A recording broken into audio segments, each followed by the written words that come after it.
Here we go.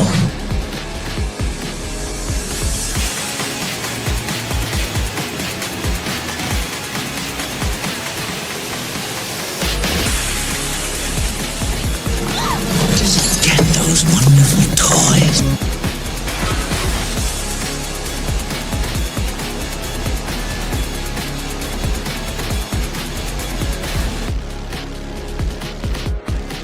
Are you playing in the bathtub with your little doll? Action figure!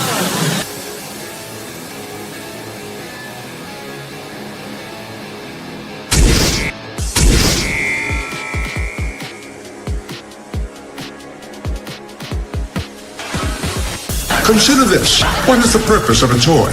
To be played with. Therefore, to not play with it would be Illogical. Oh, damn it!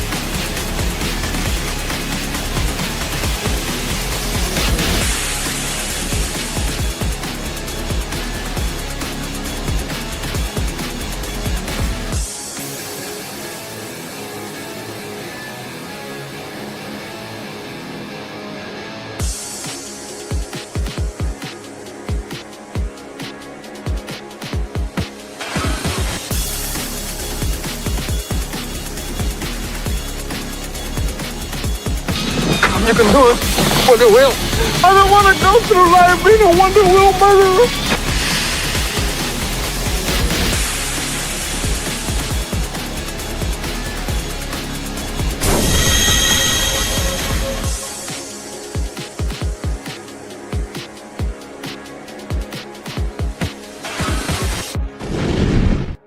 Would you look at that? A toy show.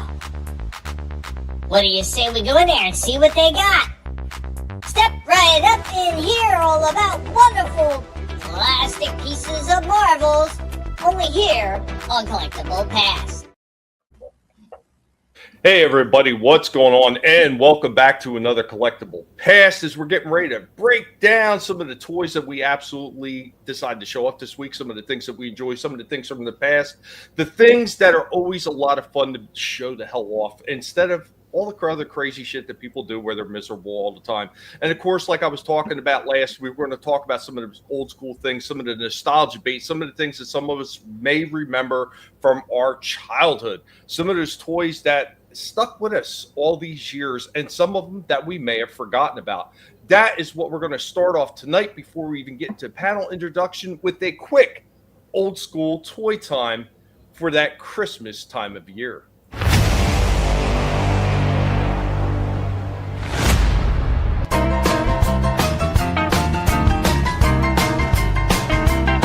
We're out here digging around in the garage, yes, because there are always more crates, the Guinea Pig Collective, but we did find these for old school toy time. So my brother's name is Eric, no middle name. I planned it that way, so his initials would be E.T. But yeah, so my mother went out and every kind of E.T. figurine and the phones, wallets, ties, even though he never wore ties, anything with E.T. she would buy, so she got all these ones, and I know there are more like this somewhere else in this mess. Also out here we got a few more of these tie Beanie Babies. These were the ones from McDonald's, so we got a couple of the Snort, the Bull, exact same one. My mother loved these things to death. Don't understand why. Also got one of these old Pez dispensers, and we got Gonzo. This thing, see if I can focus in on that even a little bit.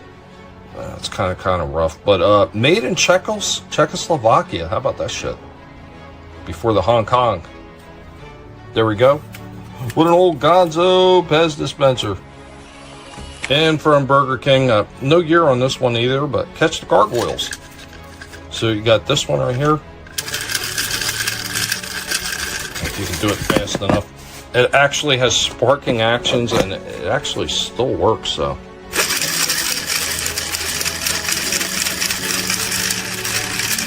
There we go with that. Burger King.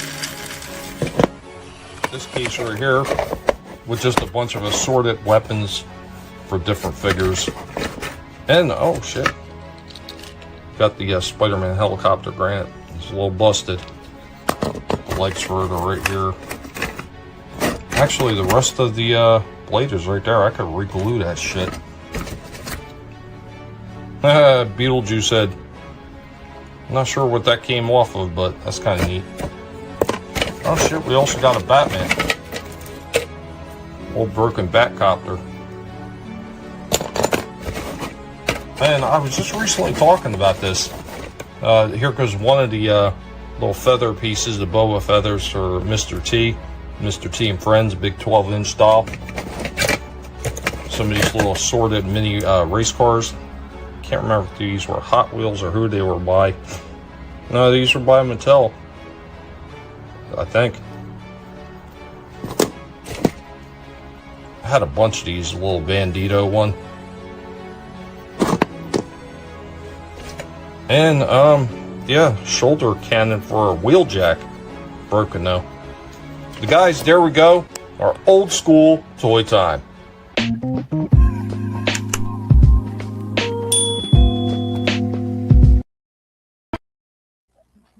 There we go with that intro, a little bit of the nostalgia bait. And of course, as always, we're going to introduce our awesome panel, our co-hosts, starting off with the guy on the left of the pics. We're talking about Vinnie. Art, what's going on, Vinnie? Hey, everybody. Merry Christmas to everybody, too, because we're in that time of the year. And, yeah, there's been a lot of figures being dropped. And Ross has been doing a lot of good stuff, too. So, if you guys haven't been there, I know Shifty and myself, we're going to be showing some stuff during this stream for sure. Pretty cool things. I will say that. But, yeah, happy to be here. And, yeah, got some really good stuff to show tonight. Awesome. We always do, man. We're always bringing the goods, as they say, bringing the goods. And of course, I'm sorry. And I did really something for Shifty as well. He wanted a specific review, so I did that for him this week. Oh, yeah. Awesome. Yep. And, of course, Shifty. Shifty's got his camera on already. What's going on there, Shifty? Well, I'm out of breath because I just ran across the house to grab something because you showed something in the video that I actually had. My grandmother gave it to me back in the day. It's Snort the Bull. I'm a big Chicago Bulls fan. I was like, I gotta get that. Give it to me. Give it to me. She's like, okay, you can have it. So yeah, I got Snort the Bull. And I don't know, was this one only given out with Burger King? Well, yeah, Burger King did the smaller ones. The full size ones were part of the regular size. tie line. Yeah, that's right. Yeah. Regular tie line one then. Yeah, he's pretty neat. Pretty neat. But yeah, hey, thanks for having me. I got a lot of stuff tonight. I got a rant. I got some videos. I boy, that rant. Yeah, I got. Wait till I get into that. And there's a sale going on. I got to mention. Target's doing another pretty cool sale. And there's a new toy to talk about. Actually, it's recyclable, but it's pretty neat. We'll get into that. All right. Yeah, nice. Man, we're gonna get into all that stuff, all the good stuff, all the things that people want to hear about that are up and coming, and all the good sales that you guys, all of us seem to find the best sales ever. But Shifty, you always seem like you're digging for all those sales because, like any of us, we want to be able to get some really cool shit at the best price that we possibly can to freaking stretch our budget so we can pick up some more goodies. So. I don't really have to dig here lately because it's basically Target. It's like shaking trees, right? Yeah. And of course, we've got the super fan. We got the Adam Shawham. What's going on, Adam? Well, hello. Gee, that looks familiar. I wonder, huh? Wow, look at all those wonderful things that Tommy sent me. All right there in one shot. Nice. Who, me? Not me. I don't do anything nice for anybody. Don't give people the wrong impression. Look at that. All lined up. Boom, boom, boom. I even got the card for this year, which I'm waiting until Christmas. And I got one from Seth from the men's room. So thank you, Seth.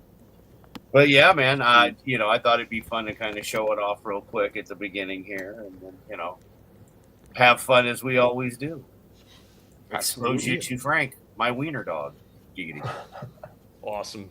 And of course, we got Slasher McSplitter. What's going on, Slasher? What's going on? Yeah, I got some stuff too this week. Thank you, Tommy, and thank you, Shifty.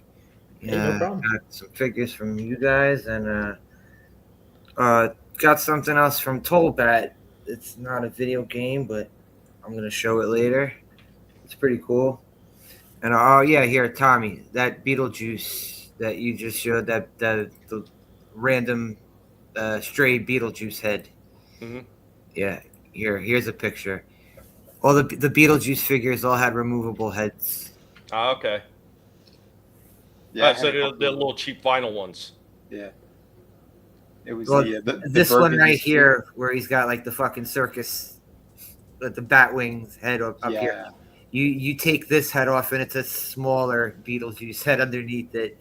And there's this thing on the back you push up and down, and like it's got like a long neck that goes up and down. But yeah, all of them had removable heads. Well, it looks like that head that was on there was actually like the main body head. I think the burgundy suit. No, I think it was this one. Okay. Where he had this, he had like the Newsies cap.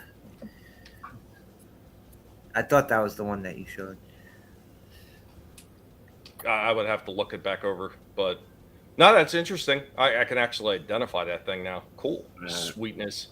Don't worry, Slasher. You'll have another package once USPS does its job. I guess it's back in New York, New York. Yeah, thank you guys. I gotta send your guys' stuff out. Well, Shifty, I still gotta get something for you. But no, hey, that's fine. Shut up. No. I can't see when people do that. Hey, save that for it's the Christmas. night. It's the time of giving.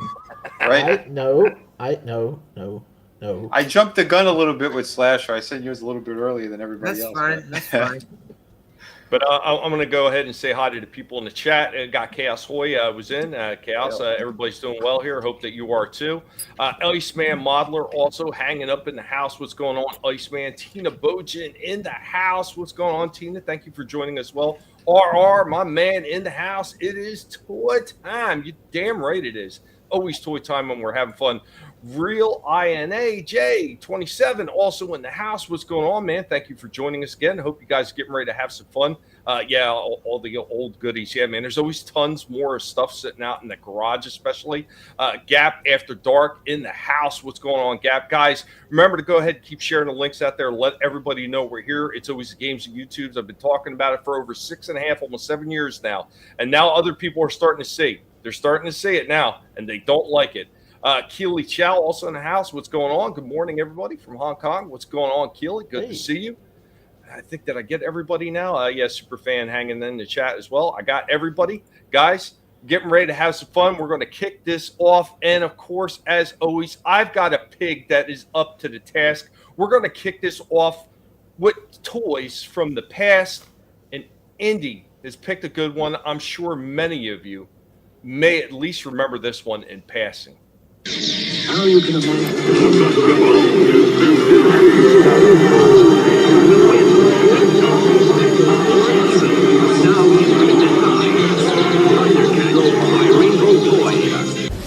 Greetings, humans.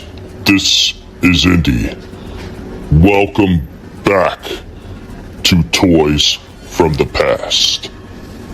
Today on Toys from the Past, you can feel the bright eyes from space upon you as we'll be talking about this action figure who almost seemed futuristic, even though it was from days gone by. We will be talking about Rom. Now, Rom, the original Space Knight, was an electronic action figure toy most notably produced by Parker Brothers and released in 1979. But his story actually started in 1978 under Palitoy Toys and released in the UK under their Space Adventurer line of Action Man figures and was used in their catalogs all the way up to 1980. Despite the effort to integrate the character into an established popular line, the toy did not perform well, and the total global sales, as reported by the figure's creator, Big McCoy, were disappointing. The character was co-created by toy inventors Scott Dankman, Richard LeVay, and Brian McCoy. McCoy originally named the character Cobol, but Parker Brothers renamed it ROM, an acronym for Read Only Memory. Now intended as an early electronic action figure, the original 12-inch ROM featured red LED eyes and a backpack that produced electronic sounds and lights when accessories such as the neutralizer, the analyzer, and the translator were inserted. Due to cost-cutting measures and a high price point, the toy had limited articulation and ultimately flopped in the US market, selling only between 200,000 to 300,000 units. Now, despite the original toy's failure, its legacy endures primarily through the Marvel Comics series, which ran for 75 issues. Hasbro, which eventually acquired the rights to the character through various corporate mergers, has since produced new figures. In 2024 and 2025, Hasbro released a new 6-inch scale ROM Space Knight figure as part of their popular Marvel Legends line. This version is highly articulated and comes with comic-inspired accessories and a replica comic book cover. Other companies such as the Loyal Subjects are collaborating with Hasbro to create modern recreations of the original 1970s style ROM toy with those classic features that it had. Guys, do you remember ROM, the Space Knight? Thank you for joining me, Indy, on this Toys from the Past episode. There we go, kicking it off with ROM and Iceman Modeler coming in. UK ROM is mega made. RC would love to have had it. I just go have ahead. very vague memories of ROM. I don't remember that much. Honestly, even in the toy stores, I don't remember really seeing too much ROM stuff. Yeah, I only I remember seeing the comic comic on the spinner racks more than anything. Yep, the comic. It was the same thing with Micronauts. Like, I knew nothing about Micronauts, but I used to see the comic on the rack all the time. Mm-hmm. I say, and that was kind of odd for me because I knew Micronauts mostly because I already knew what Micro Man was from Japan and Takara. So I mean, I already knew what that was before it came to the States, and Mego had licensed it to produce it here under Micronauts. But it actually did a lot better because they had some tie-ins with the comics and everything to kind of push Micronauts a lot further than Micro Man did, even though Micro Man in Japan did very well all on its own without a whole lot of tie-ins. I remember reading about ROM in the Marvel guidebooks. He's shown up quite a few times over and over again. And the fact that they're digging back into it is kind of interesting. Didn't they do Marvel Legends one not too long ago? Yeah, I mentioned that in the video, and I showed it off too. Yeah, they did him and Chris Star. Yep. ROM goes from suck to blow. That ROM figure's pretty big, though, that Marvel Legends. He's a stout-looking figure. I just had no connections to him. I mean, if I ever see him cheap, I may pick him up. But, yeah, he's cool-looking. No, I mean, they do a pretty good job when they're digging into some of the older stuff like that. But the problem is that people don't have enough of a connection with those older figures because maybe some of those older franchises weren't around long enough. They're more than likely not even going to look at it twice. Oh, you said the comic series lasted 75 issues. So that's a couple years. Yeah.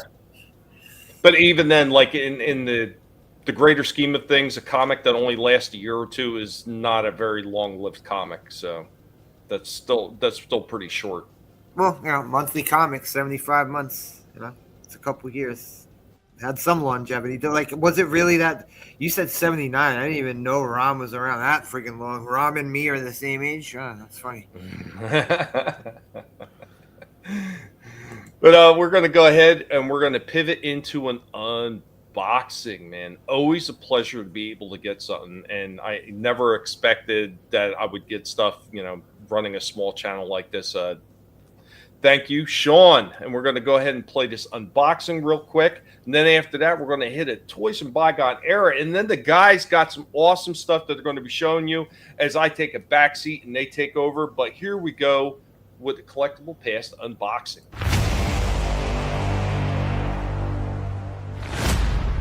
Zooming in on the biggest and happiest face in the collective. Right, Indy? Oh, you sniffing that camera? Oh, Barnes, you trying to get on it too? Oh, Barnes, you got the happy face too. Happy piggies. As we are getting ready for unboxing time, piggies. Oh, yeah. Show you in the box. Who's in the box? What's in the box? What's in the fucking box? Guys, welcome back. We are here for another unboxing. That's right. The Guinea Pig Collective has received another present Thank you, Sean Estep, man. Sean Estep is amazing. Always sending the Guinea Pig Collective presents, and I really do appreciate this, my friend. One of these days when things are a little bit better, the Guinea Pig Collective is going to show you a round of gratitude with some cool guinea pig stuff. But for the moment, let's go ahead and get into this. Let's do this guinea pig style and open this sucker up. Now we're all open. We got that open. Let's go ahead and check out what we got. Shit, what do we got in here? Looks like some Transformer stuff. This is something I would not normally ever collect, so I was kind of curious to see what these things look like. So we got some Blokies. Classic Class Scourge. Got a Mirage in there.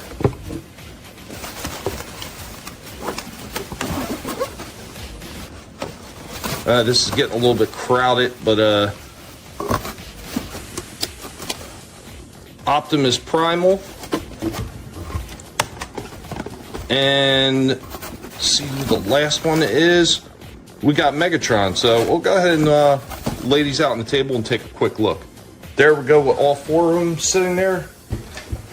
Not a huge fan of the movie ones, but they look pretty interesting. I love the packaging that's on them, so we'll have to take a look at and see what we got going on here. But thank you, Sean. Really do appreciate it. Something different to look at. But I really do appreciate it, man. It does mean an awful lot. Guys, hope you enjoyed this unboxing. Once again, thank you, Sean.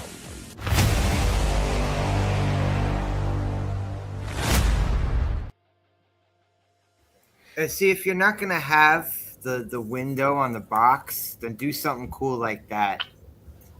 Like that. Well, these ones are model kits, so having a window on it would be pointless. Kits. Yeah, they're model kits. Yeah, these things are so popular overseas they were now, models. and they're now coming into the U.S. People are going crazy over these things. They got Marvel figures now.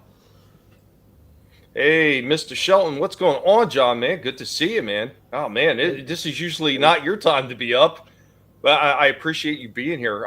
Tina also says Sean Estep had sent her some great stuff through Sporking, and she needs to do a video, share those pictures. Absolutely, Tina, absolutely. And if you ever feel like you want to come on here and show it off and try to annoy the fellows on the panel, by all means, just let me know. Box looks good. Yeah, the boxes are really cool. It's got that like foil, almost hologrammy type look to them. Yeah, really sharp looking. Like that. Yeah. Like if they're not gonna have the window, well, all right. I'm saying like if figures do that shit, then they got to do something like that for the boxes, rather than just a plain old picture. Yep. They look cool though. I will definitely take a look at them. Like I said, usually the movie ones are really not my forte, but man, those boxes to put them together. I was thinking about at least like the Primal one. Thinking about trying to put him together, but I'll see. You should record you doing it. Yeah, I probably could. I should have been doing the same thing with all the diorama pieces I'm working on. I've recorded a little bit of the dioramas. But doing the entire diorama, it's so time consuming to sit there and try to do one of those fast forward videos. It's just, I just usually just. Oh yeah, the speed up while you put it together. More than meets the box. They had a Snake Eyes model kit at Ollie's a couple years ago. I got it, and man, I mashed the crap out of my thumb trying to match the pieces together, and it still doesn't seem like it wants all the seams of the figure. They don't stay together very well. But Blokies is supposed to be really good. Like I said, everybody's going nuts over them. They got one of the Optimus Primes over at my local Walmart, and they've had it for a while now. They're pretty cheap. If they ever produce like some of the G1 Transformers model kits, I'll definitely pick some up and try to put them together. I'm not sure. I think they have. Because I think Blokies does a whole bunch of different type of stuff now. Huh? So I haven't seen any, but that one it's like a more modern Optimus Prime. They have at my Walmart. So it's probably because the classic ones, if they're out in the regular toy shelves, they're probably going to sell pretty quick. Oh, yeah, definitely. Doing pretty good, John. Doing pretty good. Hope you're doing well. also. And like I said, I know this is not your normal hour, but I appreciate I see you, just awake late. That's cool. I'll be back in a bit, guys. We all get there. Yeah, no problem. All right, so I'm going to get into a Toys from Bygone Era, and then you guys, hey, get the knives out, get ready to fight, because whoever wins the knife fight is going to be up next. Knife fighting is back on Collectible Past, no matter how much these guys want to say it's not. I'm not. I don't have to knife fight because all of my guys that play my videos are gone. So Adam, he automatically wins by default. All right, well, here we go with Toys from Bygone Eras.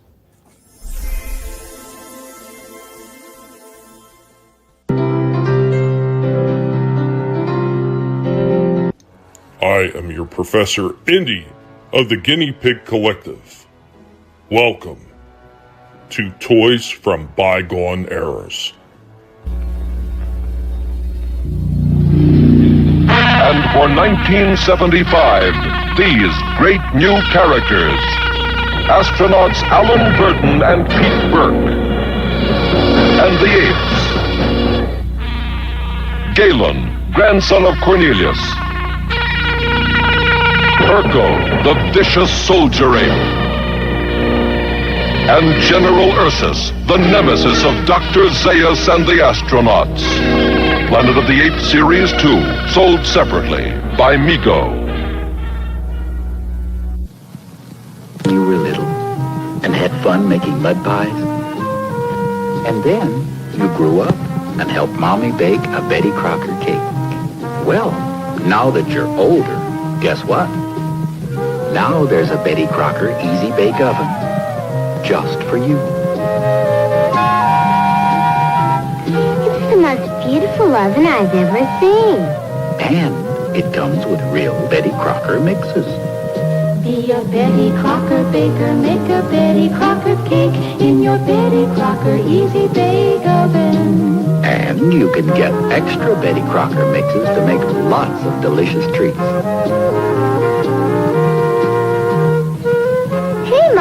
Wanna lick the spoon? Another good thing about Kenner's Betty Crocker Easy Bake Oven, it comes with valuable Betty Crocker gift coupons. Sit down, Bond. Here, your 007 ring. It leaves the 007 seal. Your 007 ID bracelet conceals ammunition and message pellets for use with the 007 pen. An ordinary pen, isn't it? It writes like one, but it projects messages over 20 feet. Ingenious. And should you find yourself trapped, you merely whistle for help. Then by placing ammunition in that slot... Careful, Bond! This is vapor paper. Writing messages to our agents. Drop it in water. Astonishing. Good luck, Bond. You're on your own. Get your 007 secret agent pen and disappearing vapor paper separately or packaged with a 007 secret agent ring and ID bracelet. You'll get a bang out of it. By American Character. Thank you for joining us, and remember, if it's not being done by a pig, it's not worth watching. All right, yeah. All you boys had an Easy Bake Oven. Well, the guys wound up getting the Creepy Crawler bake set, so they had that as well. Tina says she used to burn the crap out of her hands with the one from the 70s. Yeah, because that thing looked dangerous as shit. RSA used his sister's Easy Bake Betty Crocker. Nice. 007 Guinea Pig's License to Kill. What's going on? Happy Dino, man. Good to see you. No worries. Thanks for stopping in for whatever time you're here. Appreciate it. Name's 007. Double Nibble. What's going on, man? Excellent job by Indy. Yeah, man. Indy always kills it every single time. But, Adam. Adam, are you ready, man? Yes, sir. All right, man. It's Easy Bake Oven. That way, your daughter can accidentally make you a cake. Yeah. Man, I want brownies now. You have to click on my share. Oh, where is it? It's not up here. Did it go away? Oh, you sucker. It must have went away. Hold on. I was wondering why. I thought maybe he just had something on the main page, and I was like, hey, he had something there for a minute, and then it disappeared. So, oh well, you know, internet. Pigs have a license to nibble on too. You're damn right we do. There And we we've been go. going at him left and right. There we go. All right. There we go. So go ahead, Adam. There we go. There it is again with the penguin and the Hush, which I didn't even know they made McFarlane's like that. So that's kind of cool. In the smaller packaging. Yeah, that's specifically, specifically for Ross. Get tongue tied. Yeah. It's all right. Now, and then the little guys here, where'd you get those? Weren't those from Ollie's? The magnet ones? Yep. Yeah. Could never find the Green Lantern I'd seen Wonder Woman a few times before everybody said they wanted them. And then Wonder Woman was gone. And they only had those 3 left. Look those smaller ones up on Target's website. They're going for insane prices. Oh, wow. Crazy prices, like $40. So I never read this comic strip or anything, but this was a pretty cool looking figure. And I was like, you know, that's I like the shield. I was like, I like the coloring. So I got it for $20. Yep. Yeah, I got him too. He's really nice. I think there's a little bit too much blue on the suit. Design wise, there's too much blue, but he's a really nice looking figure. Yeah, he is. He was just happily hanging around, you know, showing off. We got the riot going on here. You may see that character in Secret Wars coming up in a few years because if they're doing the variants of all the characters, they'll definitely do the evil Captain America probably. The evil Captain America, which one is that? The Hydra one? Yeah. Yeah. That's what this one to the right is. There they are side by side with Man-Bat's big ass wing in the way.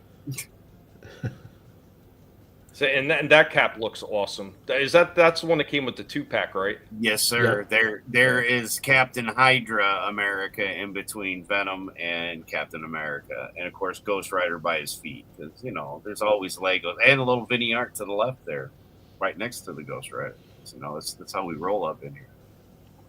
And then there was the other morning, and I thought, why not? With all the snow and the ice on the windows and everything, and the icy blues just glowing through, and there's some of the beautiful weather we had coming through. And Man-Bat got in on some of the photos because that was pretty funny. Double-sided sticky tape when it works. Keep going. God, you need the old school stuff, like the old school ticky-tack. The old school ticky-tack, not some of the newer stuff. The old stuff, man, that would hold everything. Heck yeah. So there we go with the screensaver and having fun with this setup that we've got, of course. Here we go back to where we were at before it decided to go the other way. But yeah, I had a lot of fun setting them up and kind of messing around with them. Getting them to stay there was kind of a pain in the arse. But we got Lizard hanging out, There we go. There's the shot. There's your shot for the week. That's what you're getting. Nice. Nice posts there. RR said it as well. Yeah, and then we've got the 66 Jokerized with the all the up to now Jokerized Batmans. So that's all of them, which gives us 48 playing cards. So there should be 52, right? So there's got to be one more figure. It's got to be a chase figure, right? Oh, well, I mean, I didn't even know that Superman was out, or that which other one was it? The Batman War. Like, I didn't even know they were out. I was looking to get the heavy metal Batman because I like the way it looks versus the other original one. Actually, a lot of these figures, I think, look better Jokerized, to be honest with you. And I mean, it looks really good on my wall. I like it. It's kind of helps having. Well, it's all about having fun with them too. I mean, like we always talk about, you're going to have fun with these figures, even if you can't take them all out of the package and set them up in dioramas or, and stances, however you want it. Be able to put them up on the wall so you can see them and you can enjoy them is like paramount. You know, I mean, it's a shame that I have so many that I can't look at and enjoy the way I want to, just because I don't have the space. But I'm hoping as things progress and things change and justice is finally served, I will finally have that room to set it all up. And what an undertaking that will be. Oh yeah, I mean, I'm just lucky enough to get this stuff up when I've got it, and you know, wanted to do a little lizarding here real fast because you know he's just hanging out here, happy as can be, you know, fitting right in. And see, you're hitting a spot right there. I like lizards. He's cool. So, you know, and of course the heater and Clayface, and you know. Oh, he's got a Joker duck. Oh, that's cool. He's got one of them ducks. I know, you got to think for those ducks. How long did we spend after the show talking about the ducks that one day? At least 45 minutes. We was going through all of them on Amazon and stuff. They were, man, they were nice. I got that from Utini, a buddy of ours from the UK. He had sent that down to me as a gift. Yeah, I can't believe those things aren't like more popular than. They're Funko awesome, Pops. man. Like Yeah, there's they're nothing great. wrong with them. Yeah, I mean, yeah, they look so much better than a Funko Pop, and they're just about the same price. I mean, why not collect those instead of Funko Pops? I don't get it. And you could pull off Double O Pig. I would actually think Barnes. I mean, he's right there with the G.I. Joe stuff. He is the G.I. Joe and BattleBot Pig. He is combat ready. And believe me, he is combat ready. He's already seen combat. Him and Rorschach had gotten into it. Poor Rorschach. But, yeah, man. Barnes is a scrapper. Indy's just a big fluff ball. What was that movie with the guinea pigs, and they were like army guinea pigs or whatever? Oh, God, I don't remember the name of it. I caught it one time, and I forget the name of it. Oh, that should be on your playlist, Tommy. G-Force, was it? No. Yeah, it was G-Force. Yeah. Okay. Yeah, Guinea Force. The name is Helmet. Dark Helmet. Double O Nibble. Poor Helmet. Yeah, you're right. Barnes does have the suave look. He does, man. And he's something else. But, yeah, Vinny, you're back, man. By all means, take it away, sir. I'm here. Oh, first thing I want to do, I want to show this my little thank you video for Tommy. He sent me some stuff already, and Sean. And I want to have a big shout out for my friend Tommy, the Guinea Pig Collective. He sent me these really awesome pieces here for Christmas. Thank you so much, buddy. Yeah, we got these fun little pieces from Ollie's. They're magnetic and die cast. Batman and Superman. We have 80 years Hot Wheels, which looks super awesome. I like the color on this thing too. And of course, Perceptor from the Studio Series. So thank you again, Tommy. Dude, Merry Christmas. Thank you, everyone. And a big shout out too to Sean Eastup. He sent me some cool stuff too. And our replacement piece for the part that you're a legend. So thank you again, buddy. Everyone, this is Vinnie. I was not expecting that whatsoever. So thank you, Sean, buddy. I mean, for that one little piece, he didn't have to, but again, I appreciate some glue.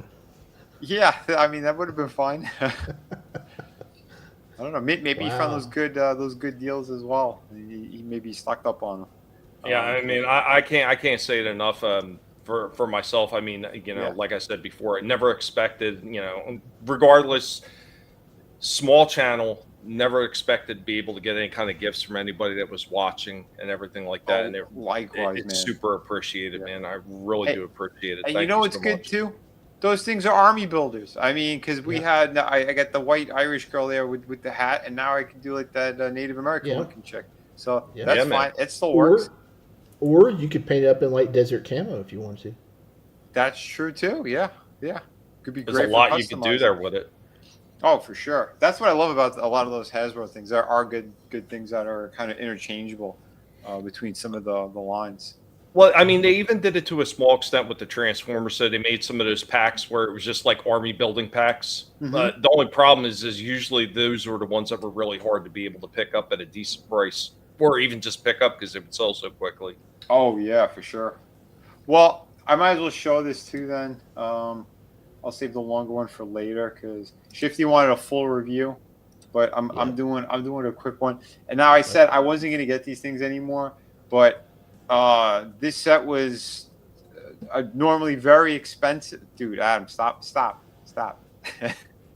Oh, it's a set? He's showing off how good that is, man. I know, right? Like, yeah.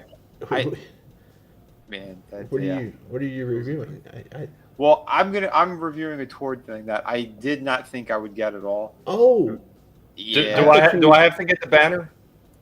I thought you were doing the cool review. I've been wanting the cool review. The cool review, yeah, I got that for later. Oh, okay. I'll definitely do it for. Yeah, I'm doing it for this one. Yeah, because there's a few things I've been meaning to get to. I ended up getting this thing because I got it off that major sale that was going on, and well, here. Vinnie, art, formerly designer, McFarlane Toys. Today, I'm going to do just a quick review on this Wonder Woman Godzilla 2-pack. No, I did not pay full price on this. Target had a pretty big discount on this. It was like nearly $30-something off. So it's the only reason why I did it. And if you spend a certain amount of money too, they give you like an extra $10 off. So that is the only reason, because this Wonder Woman is too good not to actually get. So yeah, here it is, and I'll open it up, give you guys a quick look. So here is the Godzilla. Not bad. This is like, the detail is nice, but the rest of this is super simple. Like there's no bendy in the tail whatsoever. So wherever you're putting this guy, you're gonna need space. You're gonna need a shelf. He has some movement in the jaw, but it doesn't close. It opens up to about that much. His arms go up and down, and the legs move a little bit. Nothing by the knees or the feet or the ankles. He has a little bit of head turn. That's about it for this guy. And again, he is big. This takes up real estate. Here's little Wonder Woman. She could fit right in his mouth, kind of, sort of. The scaling's still off on these, but not bad. This little one actually looks really good. Did an excellent job with the face. Again, they shrunk it down. She has slight ball joints in the arms, just the up and down in the legs, and a little bit of waist turn. There's a cut by the neck, but it doesn't really move. He gets some wiggle out of it, but that's about it. Just to kind of give you a quick look. Sculpt is fantastic. The hair is amazing. The articulation, very similar. It's the same body that we've seen from the Gal Gadot one, or Gal Gadot, however you say your name. It's okay, but there are problems. There's no real swivel on the thighs, so she almost looks like, if she's standing upright, like all kind of pigeon-toed, bold-legged. The ankles are very weak. They're not weak, but super loose. So I'm gonna have to tighten that up. I forgot how cheap this is. It's a regular little ribbon string. This is her lasso. No wire, no nothing. This is cheap. But overall, this is still pretty good. I might do a custom job, or I might swap out parts on her at some point. The thing is, the paint on the flesh tones, they don't normally match with his previous figures. If you have the other ones, don't worry about this one, unless you really need this head. That's my review. Hope you guys like it. Remember to hit like and subscribe. Thanks for watching. Hey, everyone. Yeah, that is a very nice comic book looking face. Yeah, and this is the crazy thing. So you have one of the better Wonder Womans that he's done, like at least aesthetically, that's closer to the comic book stuff. We had that collector's edition one that's impossible to find. She's going for $200 to $300 online, and then he releases this one, and the only way to get her is with Godzilla. Like, what is wrong with this guy? And well, the good thing is, like, my brother, he wanted the Godzilla, so you know, that wasn't bad, because I was on the fence. I was thinking about maybe doing a swap for real, but I didn't. Because I got so much, this thing was originally going for $80. I'm like, I ain't spending that, not even close to it. Yeah, in the 40s, that's more reasonable.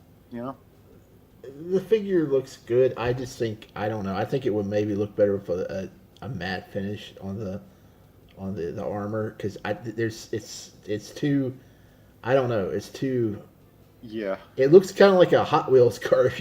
Kind of how shiny. I don't mind the candy apple red. I don't mind that so much. It's the skirt that's kind of bothering me. I might swap it out with another one, or like I said, do some customization. But the upper half I think looks great. The face is awesome. The articulation and the upper half is pretty good. It's those legs and the skirt that are kind of a little bit. It could use an improvement, is all I'm saying. But I mean, that's always been the problem with Tord too. I mean, it's the reuse stuff, and then he gets lazy. Oh yeah, he gets super lazy. Thanks, R.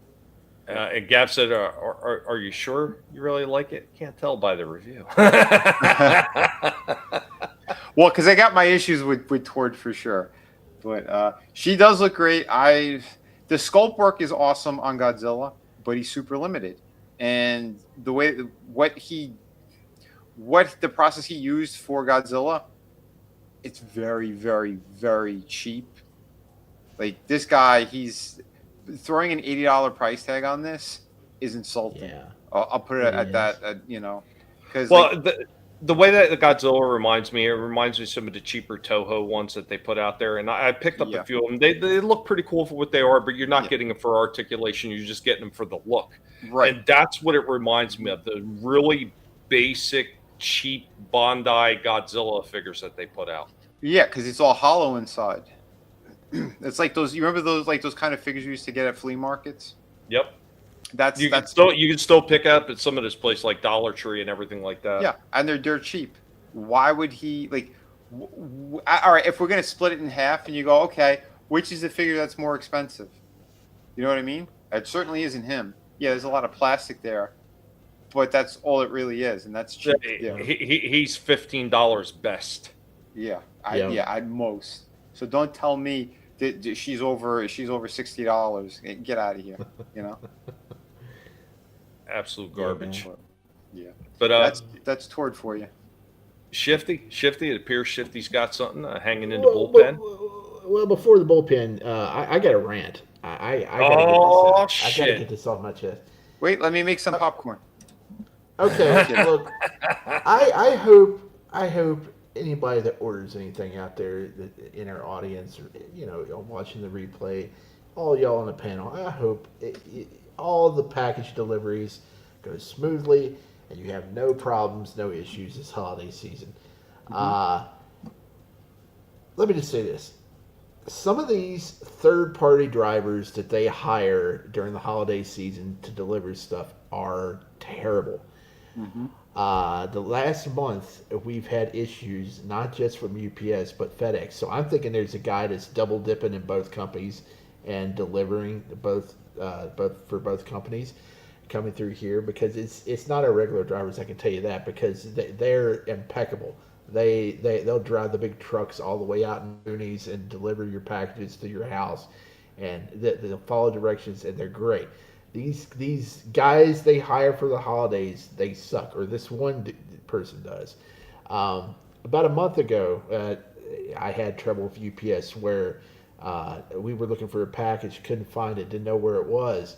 It said it had been delivered. Come find out, it was out on the main road, tied to the flag on our mailbox, because that's where the mailboxes are.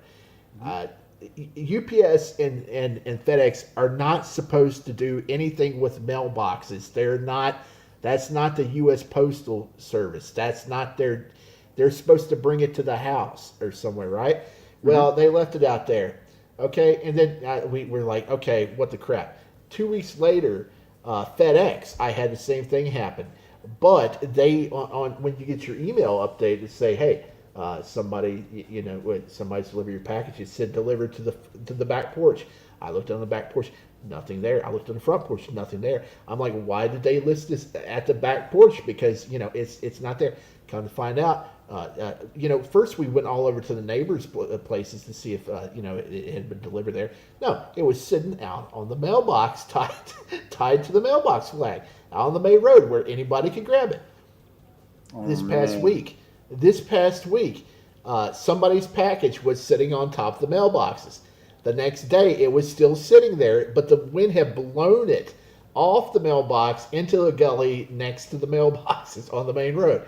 Oh, man. And I'm like, I said, this is crazy. We need to do something about this. We need to go back and try to help this person out. Now, I didn't do it because I got tied up today.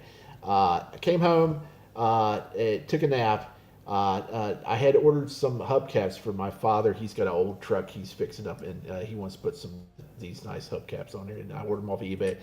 And I got the notice that they had been delivered, right? And on the thing, it said, delivered at 4:35, met customer. I'm like, what the fuck? I'm like, I was asleep. He was watching TV. I'm like, what the fuck? So we went over to the mailbox. It's sitting there along with packages from the whole entire neighborhood, all lined up on that mailbox, tied up to where somebody could just come up off the main road. It's a busy back road too. Somebody could just get all that stuff, just toss it in their truck. Oh, it was all that stuff was sitting there. It's crazy. And so I called up.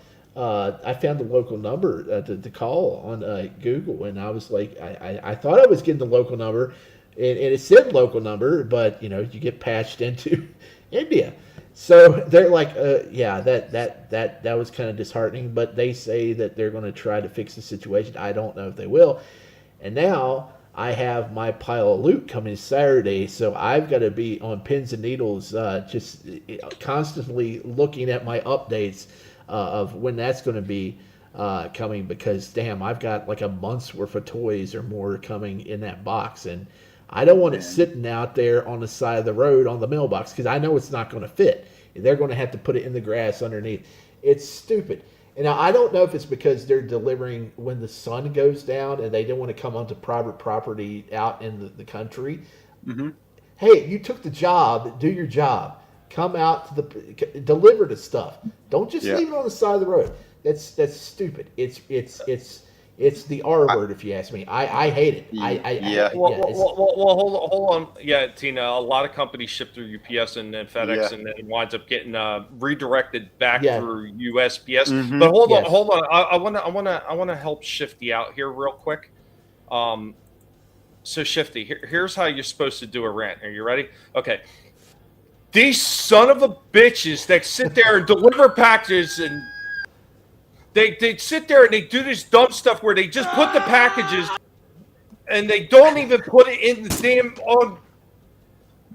they sit there and they leave them over by the mailbox, and I can't stand this kind of shit. I don't know who the hell they think they're dealing with, but this is absolutely ridiculous. And today, what Tina was saying, I've had plenty of orders. Like a lot of my eBay stuff would transfer over to the U.S. Postal Service, and they would bring it up to the house. They're fine. They're great. The impeccable service from the USPS. But these temporary drivers, oh man, check it out. Like we have a storage box on the back porch right when you drive up to the house. And there's a sign on it that says, please put packages in the box. And it's got all the logos from all the companies, right, on that sign. It's a big sign. And the dude just puts it on the box and leaves. And I'm like, God damn, I spent $200 on that box and another like $20 on that sign. And I just read the sign, put it in the box. Because if not, the neighbor's dog will come over there, grab the package, tear it up, eat it, or, who knows. It's a constant ordeal. It sucks, man. Yeah, that's the crazy thing with the holiday season, and they get jammed up, and it depends too on the distribution center that's being used. Tommy and I had this discussion as well, because there's one that I know once it gets to that place, usually it's the same day I get the delivery. But if it goes to the Miami area, forget it. It's going to take a week. You know. Dude, when I sent you your package, I freaking almost lost my freaking mind with those people because I sit there and like, why did you not get it? So I sent one out to you, Adam, and Slasher all at the same time. Slasher's going to New York. Adam's going out to Indiana, out there in the boonies. Yours is going 3 hours away from me. Yeah. Going towards the coast. And you get it almost 3 days after those guys did. Like, really? Like, I was about to call up and look, you want me to come down there with $200 with a postal stamps and shove them up your ass? Why is this package not there already?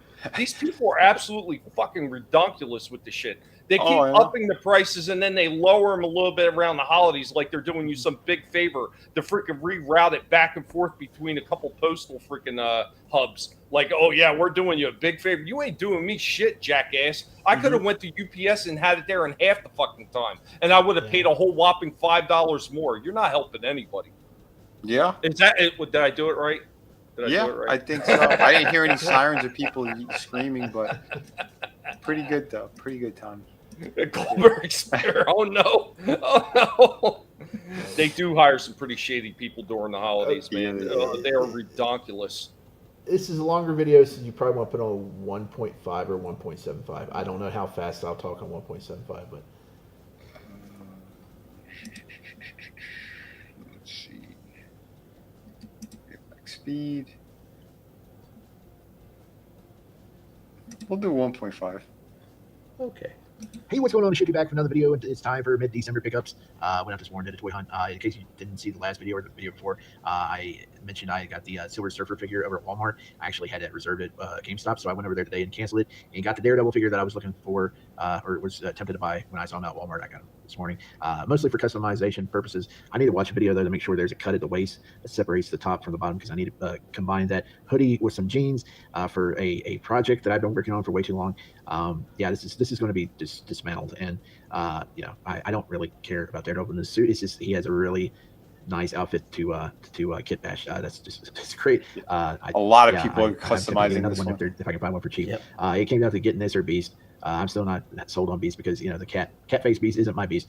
But these things are pricey now. This was $30 because I had $5 off coupon and whatever I had put down on Silver Surfer. But yeah, I guess it was a good deal. I don't know. But Ollie's, hey, they finally had some good stuff in today. It's been a long time. Probably, man, nice.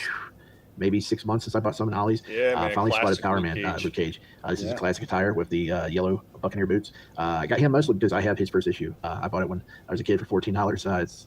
It's I don't know. My copy, this guy at a local comic book store says it's not great condition, but I think it's at least a 6.5 on the grading scale. I need to get graded sometime. But I have his first issues, and I thought I'd just get this to display with that at some point. Yeah, pretty cool figure. $10. It definitely worth $10.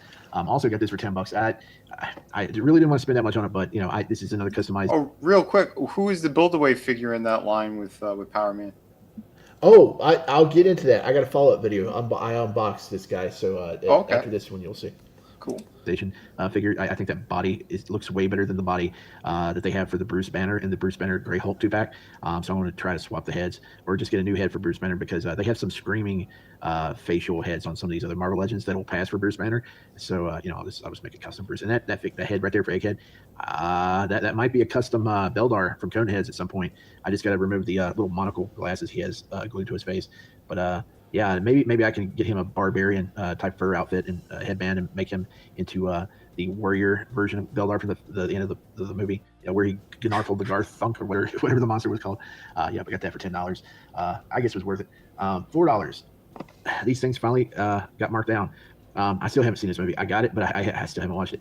I basically picked this up for, again, customization purposes. I think that, I think that's a great body there. I have to crack them open and see what I can do with it. Nice fantasy wizard type deal going on there. Of course, this is just a mock-up. I'll have to see what he looks like once I pull him out of the package. I've got extended period to take this back if I don't like it at Ollie's.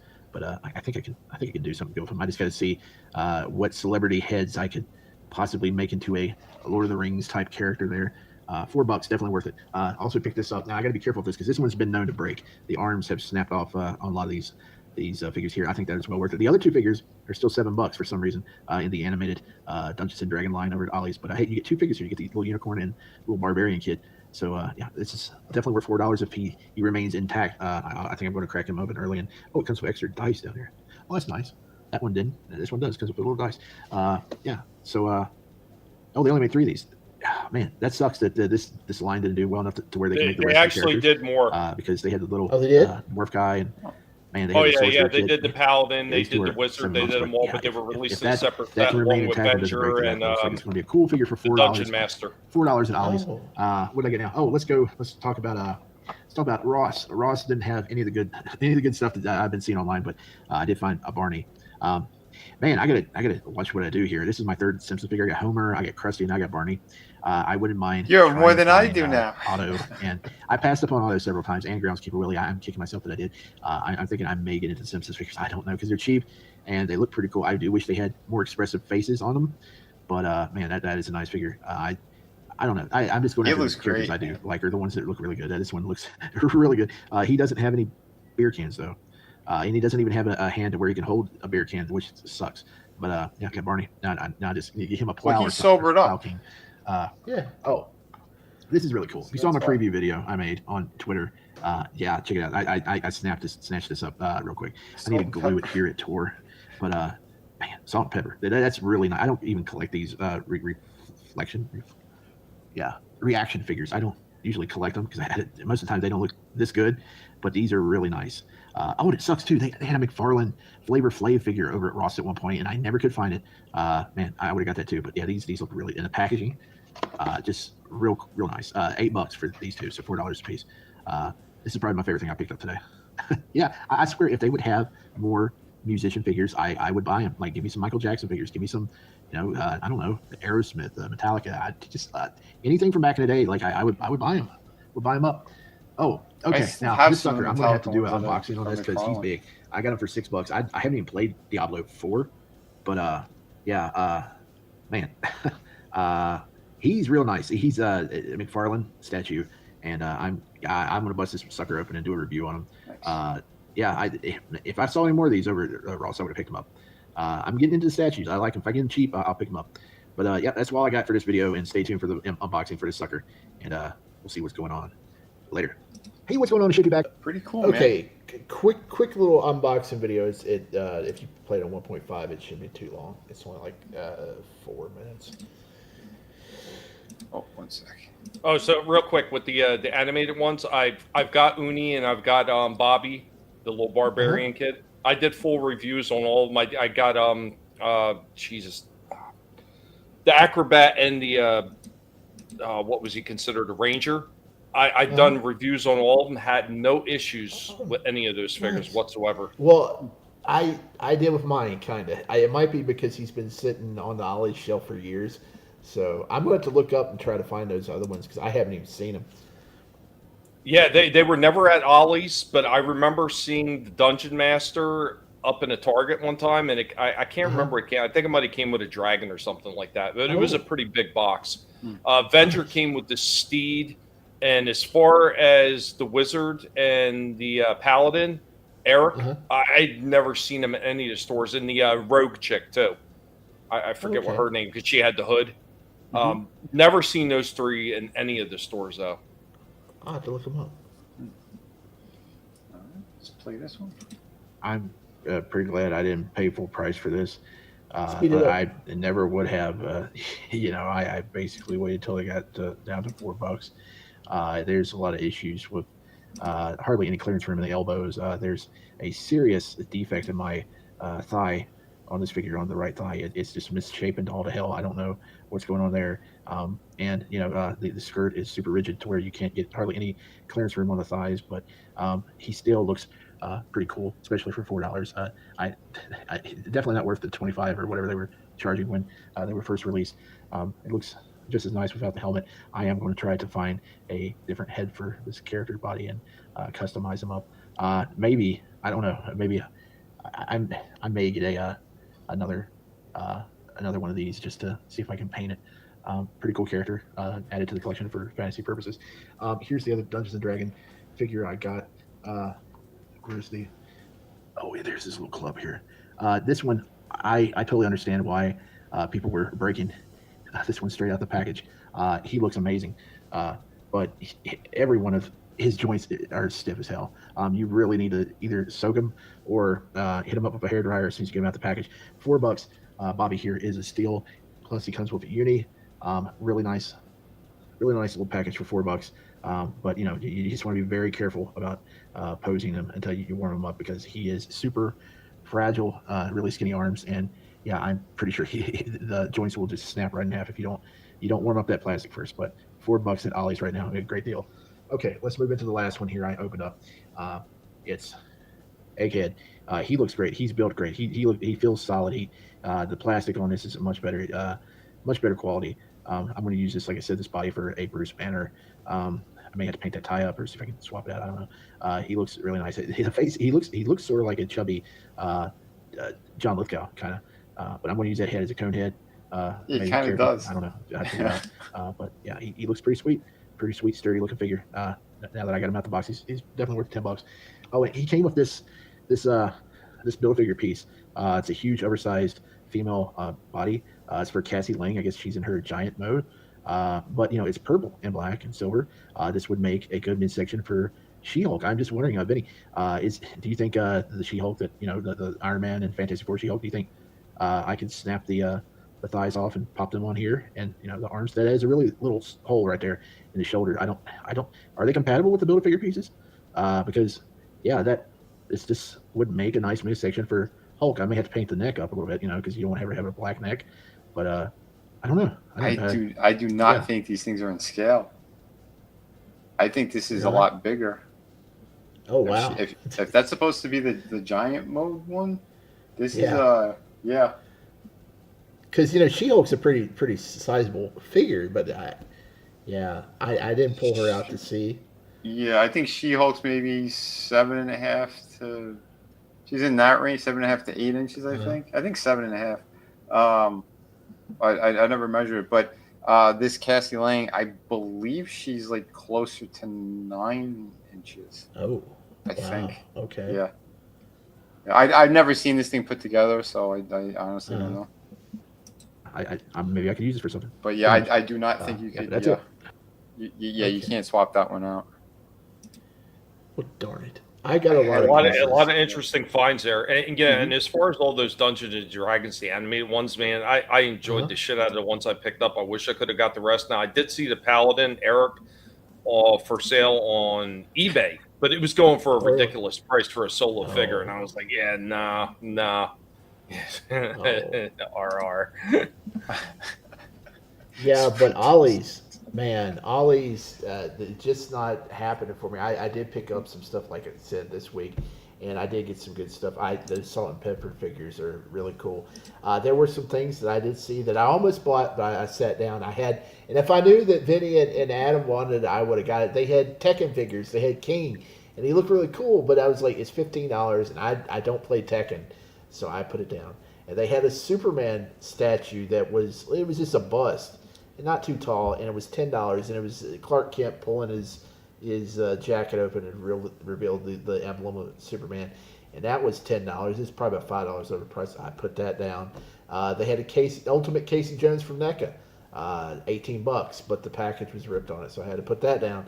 I'm just not getting the Marvel figures and all the good stuff that we've been hyped up for ages over. There was a cool thing that happened though. I was looking at the tables. Well, it wasn't cool. It just proves that why we're not fighting the cool stuff at Ross. I was looking at the tables. All of a sudden, an entourage of these nerdy looking guys, and they're rushing over to the back wall where all the figures are, and they're like, nope, nothing, nope, nothing, no, nothing, no. Okay, guys, we got to go to the next store over, 15 miles away or whatever. And I'm like, yeah, that's why there's nothing there. We got scalpers running in the store and trying to gank all the good stuff. See, and I wish I would see those guys, because that's when a nice steady clothesline from hell just takes like the whole lot of them down in one shot. No, I should have broke one of those broomsticks off the darn shopping buggy and just took it to him, because I don't know, maybe a shoulder check into an aisle or something. Like shoulder check them right into the baby aisle if you're at Ross. Yeah, or right into all those Barbie dolls they got on the on the table there, but yeah. Yeah, they have like a lot of like Tonka truck type stuff and that sort of thing out there too. Super 7 cover girl. Yeah. This is pretty neat. Since you mentioned Ross, so I want to show some of the things that I seen over there. Man, that was at Ross? This is our Ross, yeah. My brother almost got her. I was like, she looked good. Cover girl. Super 7 wave. This is over in Ross. They got a ton of new stuff out here. They got Doc Brown. Oh my God. There's a lot of new stuff. We got some McFarlane's. There's a Batman. I picked up something, but I can't show it yet. But we got Noir from The Boys. I still haven't seen that. Yeah, a lot of crazy stuff. This is the most idiotic packaging I've ever seen in my life. This figure is like, what is he, 3.5 inches? And you got all this empty space. What a spaz. They're That's a waste of reusing packaging. the package from the other figures. Yeah, but even still, like this is what a waste of space, money, you name it. And I go, yeah, look, he's supposed to be in this weird robot thing. You could have fit the robot thing in here. Oh, he's supposed to come into that big machine part thing. How come that's not in here? It could fit. That cover girl. Super. And they had Roadblock was in a different Ross I was at. Oh, dude. Yeah, dude, they both look great. I was like, but how much were they? 20, I think. Oh, dude. Yeah. I was tempted, but I'm not getting this wave. They're bigger than the G.I. Joe Classified, so I'm like, Well, I got Cobra Commander and Duke already, so I mean, I would probably pick them up for that. They look good. They were tempting, but I wasn't expecting to see these type of things there either. Here's the problem: they didn't come to slip cover, did they? No slip cover. Okay, yeah, that's a big loss there. Tina says the rumor is Nicolas Cage, Spider-Man Noir live action. Oh no, they already filmed it. It's on Amazon coming pretty soon. Yeah, they've already filmed it. Oh, it's gonna be for Amazon. Yeah, didn't know that. Yeah, a great stupid packaging. Mm-hmm.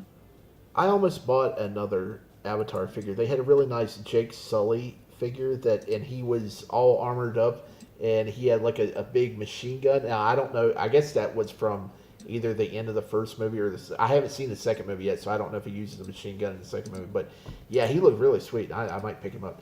I was trying to keep myself to where I was only going to buy the 3 because that's the only character I like, and I do like the design of that new chick in the new movie with all the face paint.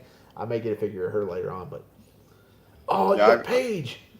I wasn't expecting to see this either. So there are a couple of different Rosses that's kind of in the vicinity where I could go to, and this is one that was kind of I don't really go to, and I found some pretty awesome stuff here.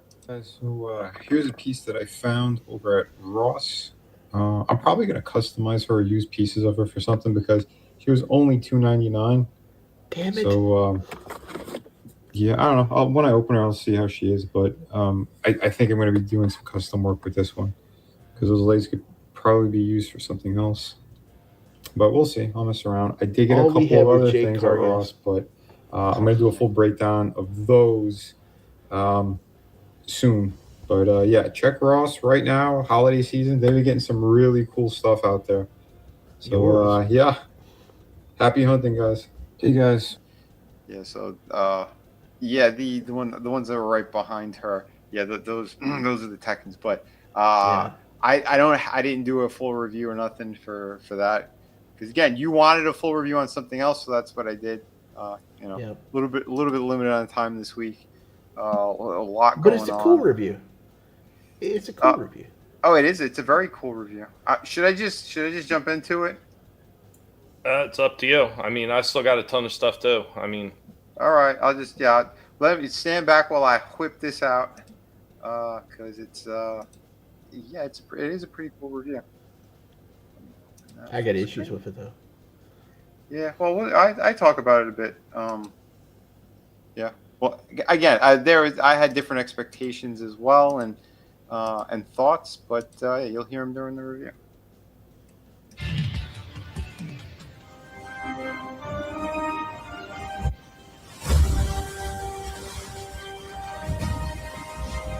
The AI makes him look a lot better.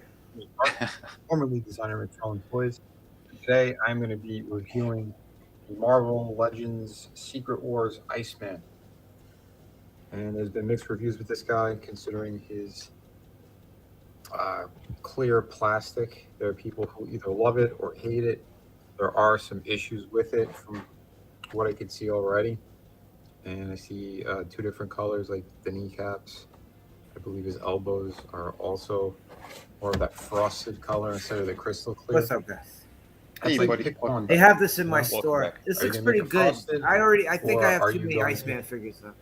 Yeah, I only had one aside from this one, so that's why I'm like, no, I'd like to get them, and yeah. Which It's Iceman clear all did the way you have? around. But I Oh, know I why show 'em they in have the here. frosted one, because the frosted one is more durable. The best and one's in clear. that 3-pack with Come Firestar in. from the toy world, and that's why they did what they did. But yeah, I just said it we here. will be getting into. the I reason like that why second face. That second face. they're both pretty. I'll be honest. After I open them up, Angry Iceman. the smiling face still looks pretty good. It looks better in person than it does just sitting in the box. But yeah, the reason why like his kneecaps are frosted and his elbows and those certain joints, because it's more durable. That's the reason why they did that. If it was clear, they'd be very fragile and they'd break easy. That's why I said it's like pick one. Are you going to do them all clear? Or are you going to do them frosted? But yeah, let me let me show open you them up, this. and let's do a full review. So I think I'm going to start with the accessories. Here is your lenticular. I don't really care. He looks if this cool. is I probably might gonna pick go him in the up. Garbage, to be quite honest. Mhm. But there, if anyone wants to see it, there you go. He doesn't even come with the Secret Wars one, but whatever. So, getting into his other accessories, I do think these effects look pretty cool. Some people have complained about how it clips on and how they actually work. They are sculpted uniquely differently, well, slightly differently. I could tell though this has got a slight yellow tinge to it. These three pieces. Oh, it's yellow? anyway. Slightly. And, yeah, we're gonna get into it, but this should Yeah, have been a bigger it's piece. Why is it so Probably small? like them stormtroopers. Well, anyway, he does come with ultimate hands as well. They should have. I mean, they're kind of neat for what they are, but shouldn't he have had more of like a, splayed out Yeah, hand his like hand this, like rather spread than out just kind of. his kind of limpy little hand? Shouldn't it have been like? Yeah, you don't want to I like a don't wet know. fish. Like I said, we're gonna get into it. Here is his ultimate. Yeah, like hand. he's giving a dead fish handshake. Yeah. Yeah. I just wish they put frosting effects on like He's they did pissed. the That does look accessories. really nice. Yeah, that is a really angry face, but it does look good. Yeah, I like it. How they carved it though, it almost looks Okay, like that's the best look I've ever seen of that. Not used to extra seeing box. Iceman so almost angry. looks like a mask. Yeah. Well, that's why I try to zoom in and really make sure you guys can see it. Like a face plate. What happens when you Of eat course, Taco here Bell? is his snow. Really? Right. Oh, he comes with snowballs. Cool too. as well. Well, one, yeah. Let's see. But it does fit in the hands. Yeah, you can get it in his hand. So. Although I got a feeling you're going to be losing that if this hits the floor, if the the toy falls. Let's get into. Did they make one of the Iceman Capcom himself. of the fighter, the Gamerverse? Do No. think he looks No. really good. No. I don't mind this kind What's of going feel on, the Game Master? What's up? Hey. because it is different. It does look more like an actual block of ice. And what up, rather Frankie? than the frosted Hey, Frankie. stuff What's up, they've Frankie? given us in the past. Frankie. Again, this body that they use, Master. it's a similar body we've seen a bunch of times before, but it does have the butterfly joints that go back pretty far. Yeah, and I'll be honest, I don't mind the frosted knees. I thought if I I'd would have been hate it painting more. that black. I would have. No, I maybe think it done looks like, cool. Yeah, like it works. a bluish color on the. They X should instead have of used pure that jet effect black. more across the body. And his, Yeah, 'Cause it like looks- the old it one looks- did. his smiley face. Yeah. Yeah, Like the old Toy Biz one had stuff like that inside him. yeah, but again, it makes the joints more solid. So that's why they went that route, but it still worked. Because you grab a couple of ice cubes, you'll see some look more, pieces of it look a lot more frosted than clear. But yeah, I mean, it's still, I'm pretty happy with this thing, to be quite honest. Get down on your frosted knees right now. To either bitch one way or the other about it. I do think it looks good. Yeah, the smiling face works. I don't have a problem with this.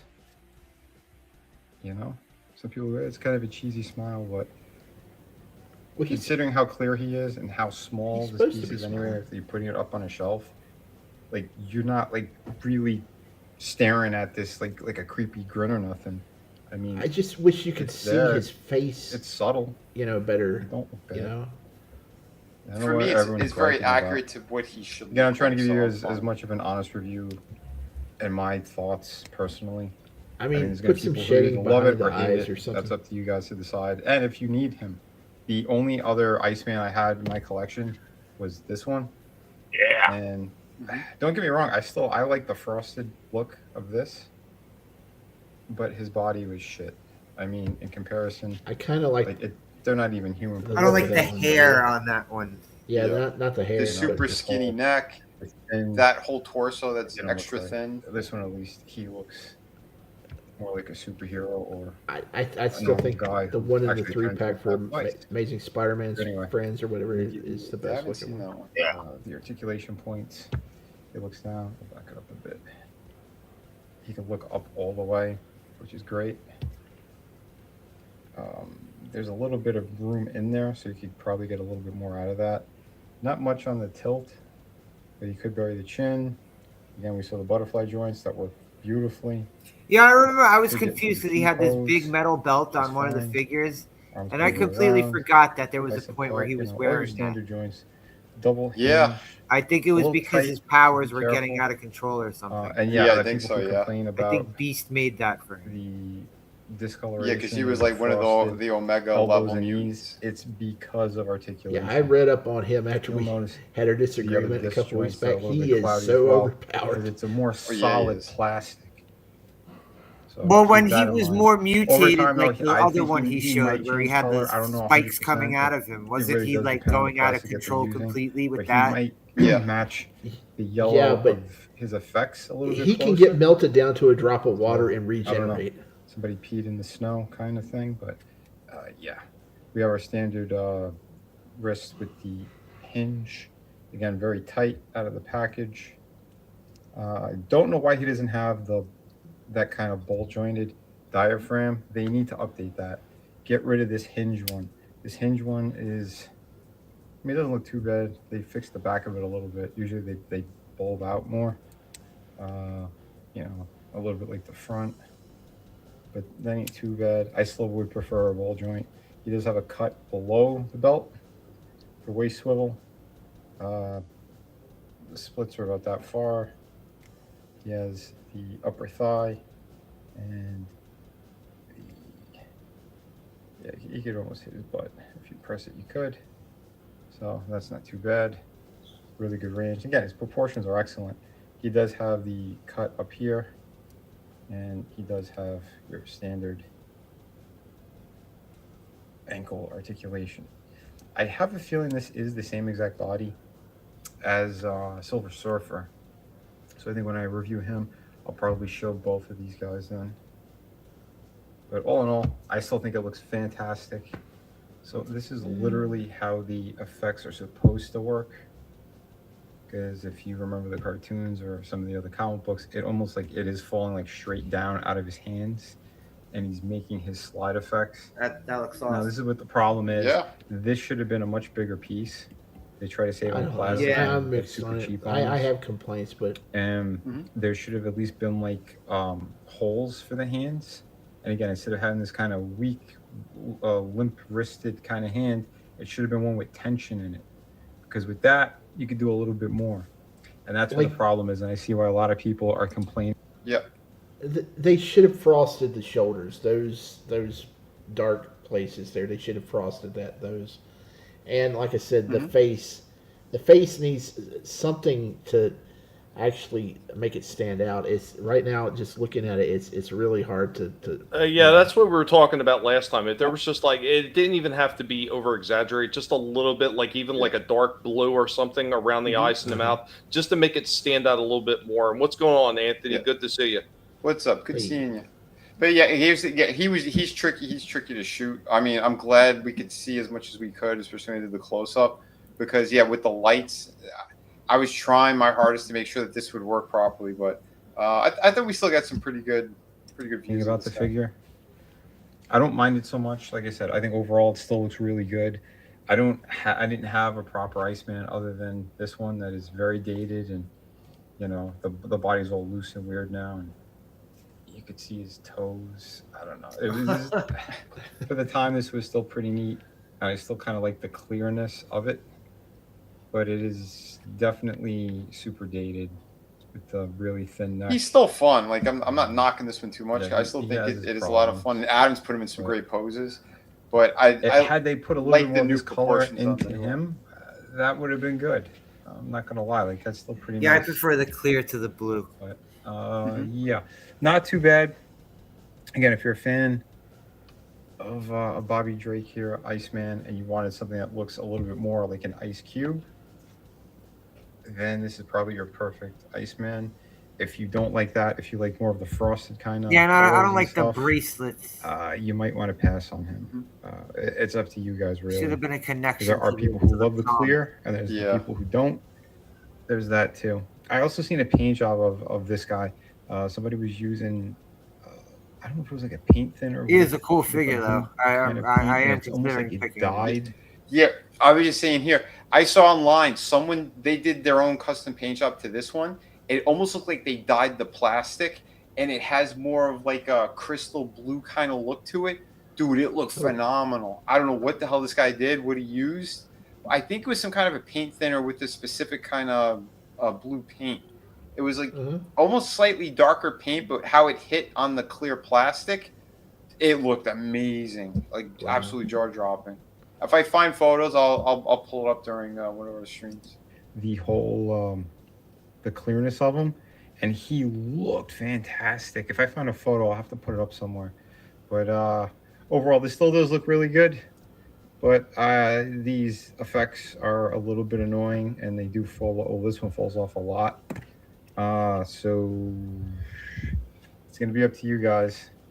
But at that point, why didn't they just make it a peg that would peg into his hands? Yeah, that's what in the palm. Like it should be into his palm or something. Yep. Well, that's what I mean. If he had more of like a tension hand, and you could have like sculpted holes into the pieces of the ice effect, so that way when it snaps on, his hands also could kind of grasp it. That would make more sense. And then boom, your problem's fixed, and it looks like it's coming right out of his hands instead of like his wrists. You know what I mean? Yeah. I could probably give him a 7.5 if we're going to be super picky. Me personally, like for my purposes and how I wanted my display with my X-Men characters, I'd probably go as high as an 8. But if you're going to be a little bit more picky, and especially with the price point, I'd come down a little bit. So yeah, that's my review on it. I know more people have been way more harsh. I thought I was going to be more harsh, but I do like this one. I'm being honest. I still think he's a lot of fun. So there you go, folks. Here is my X-Men display. Starting to look pretty good. Of course, we got Magneto up on the wall. Oh, you get the good rogue. Looking all magnetic. They need to re-release that Magneto or I want that fucking Magneto. Psylocke figure. That Psylocke figure is they're really going to re-release her in the spring. Oh, they have to. Might have to rearrange this a little bit. It's too good of a figure. And it's a brand new mold. Good. They're not I got to get that Jean Grey. I found somewhere I can get it for like $33, but I haven't. I don't know. I think there's a workaround with his effect. It looks cool, but yeah, they needed to figure that out a little bit better. Is it the 97? And yeah, he does have the angry face on. This one's a Game Reverse one. The 97. So there you go. Jean Grey. Fan of Marvel Legends. I mean. Oh, the Jean Grey was the 97 one. Yeah. Okay. You know what to expect. If you're very critical of them, you're probably going to hate the figure. So that's where they're at on it, and that's where I'm at on it. I think he's pretty nice. So there you go, folks. Remember to hit like and subscribe. Thank you. Nice man. Yeah, I dig it. I didn't give it a number because again, people are very divisive when it comes to that character and this version of him. But I really dig it. I thought they did. That's a great shot. That's a great shot right there. Yeah. But, again, it's how you pose your figures too. A lot of people don't know how to pose for shit, so right away they're like, "I don't like how this looks. This looks bad," blah, blah, blah. And then they start crying. It's like, no, mess around with the figure a little bit. I mean, are you getting it just to open it once and stick it on the shelf? Or are you going to pose it around? You're going to make it look cool, you know? Thank you, man. I'm glad you guys like the display as well and what I've been doing on the reviews. Well, I've said that multiple times about some of the figures I really like that I've got. I sit there and I just mess with them for hours, like just putting them in different poses and just seeing how well the joints hold up too, because this seems to be a big problem with a lot of the companies when it comes down to the quality control aspect. The joints don't hold together. Oh, absolutely. I do want to look around to see if I could find if someone's got like an ice ramp somewhere on eBay. I'll look around because he will look even killer with an extra big display, you know.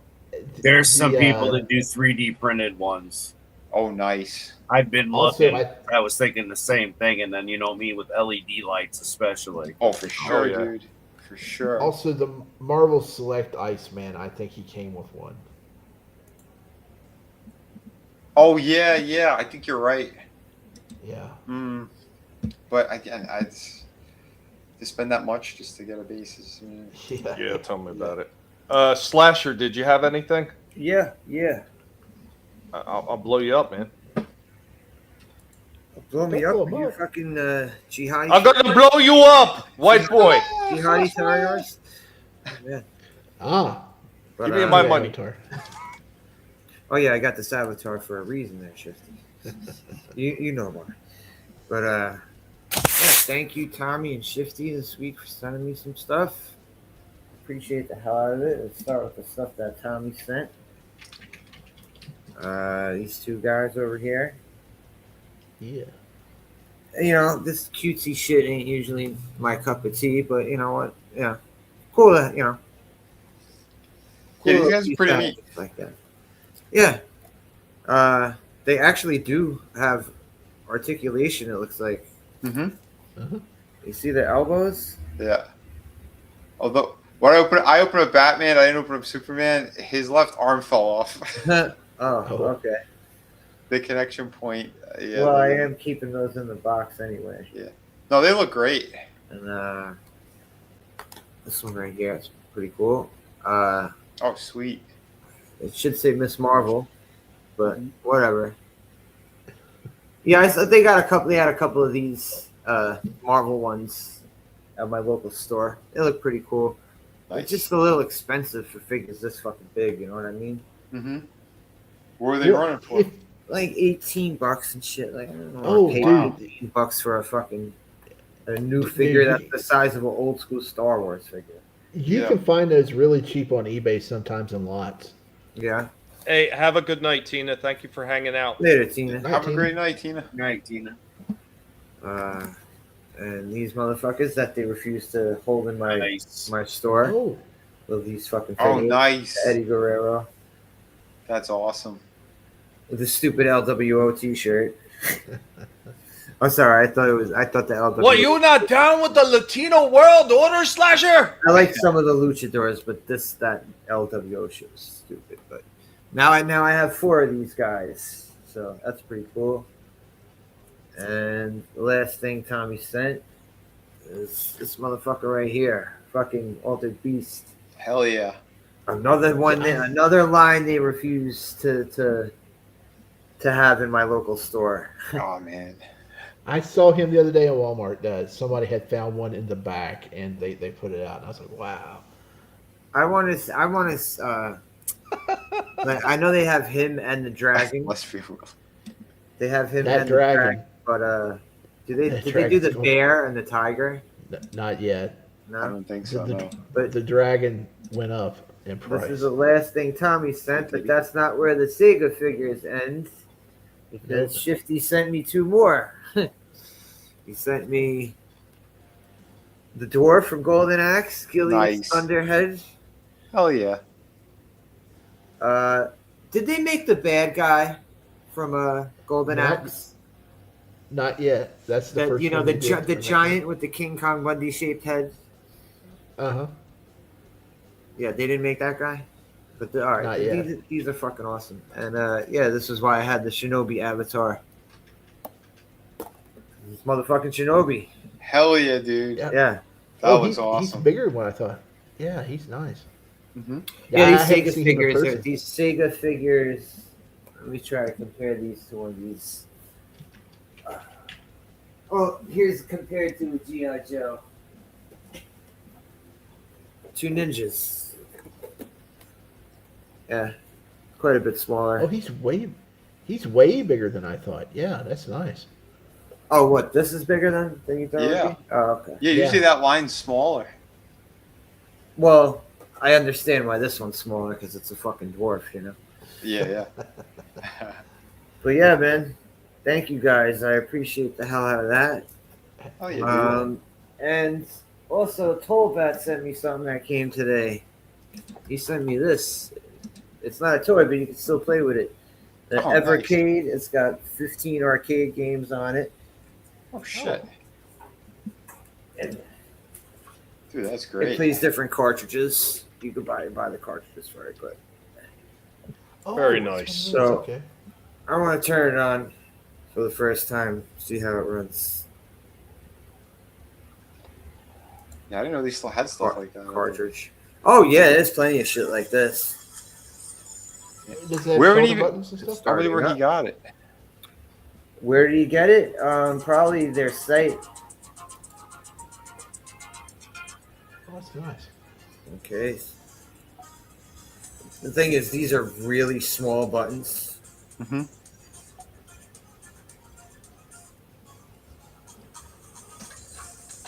Wait, what is this garbage? Oh, I have to scroll through their fucking thing.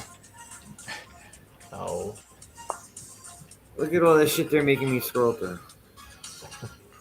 You can't really see it. It's yeah, you can't really see it. It's too bright. Yeah, the sound is good. I'll select the game and see how it works. The buttons get bigger the more you play with them. Double Dragon arcade game. Oh shit! All right, here we go. Starting up. Oh, there we go. Cool. This is the arcade version too. They have the arcade version, and I think it said they have the. I think it also said they have the Nintendo, the shitty Nintendo version on it.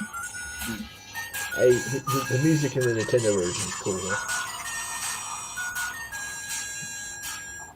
Nice. That's just the demo screen. Yeah. RR coming in with the Gremlins. RR came in with the Gremlins. A bright light.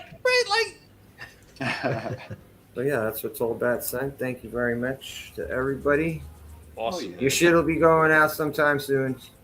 You'll get your shit before Christmas. Your next package is getting ready to ship soon. We finally found the box, so nice. Excellent. I don't know. You'll get mine, I guess, whenever they decide to actually do their job. Oh man. You know, why do that? It's the mail deliveries. You know, they suck. We all know they suck. So. Oh yeah.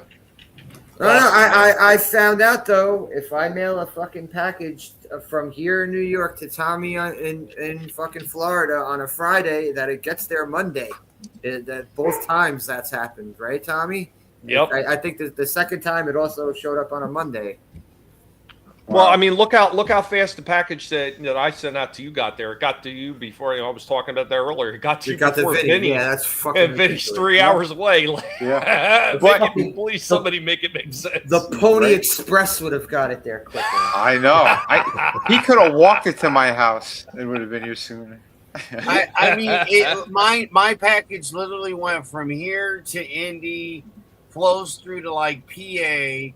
Hits New York, hits the Bronx, and then they sent it to fucking Columbus, Ohio. And the excuse was somebody put it in the wrong spot. I'm like, somebody who? There's no people that work there anymore. Well, Adam. Wait a minute. You said that was your package, Adam. Was that the blue pill or not blue pill? That was the black pill. Very black. Well, Adam, remember when you won one of my pieces in the States and it took a trip over to Puerto Rico? Oh yeah. Puerto Rico. Puerto Rico, because there was I've never been to Puerto Rico. And your comic has been to Wait a minute, Slash, you live in New York. You're in Puerto Rico every day. Right. Yeah, the Guinea Pig Express could have done it No, faster. I mean the actual third world country. I know. All right, Yeah, guys. so I it got took Not this like demo. a This month demo to go- playthrough. to go from Florida to Puerto Rico to finally get up north here. It took almost a month. Jeez. unbelievable. All right, guys, I got another older one here for you. We're coming in with another Indy's toy history lesson. I know I talked a little bit to Shifty about this one. He said he couldn't remember this. I want to see how many people remember this one. Digging into the wells of yesteryear with a lot of these ones, and I've got some more really cool ones that are coming up in the next couple weeks that are going to probably just stump everybody. But let's see how many of you guys remember this toy franchise.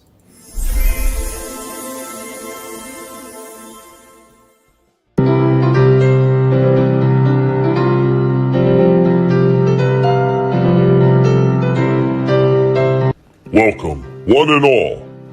I am your Professor Indy of the Guinea Pig Collective. And now, we are going to get into some toy history. On today's toy history lessons, we'll be talking about another toy that you could really help build your collection with.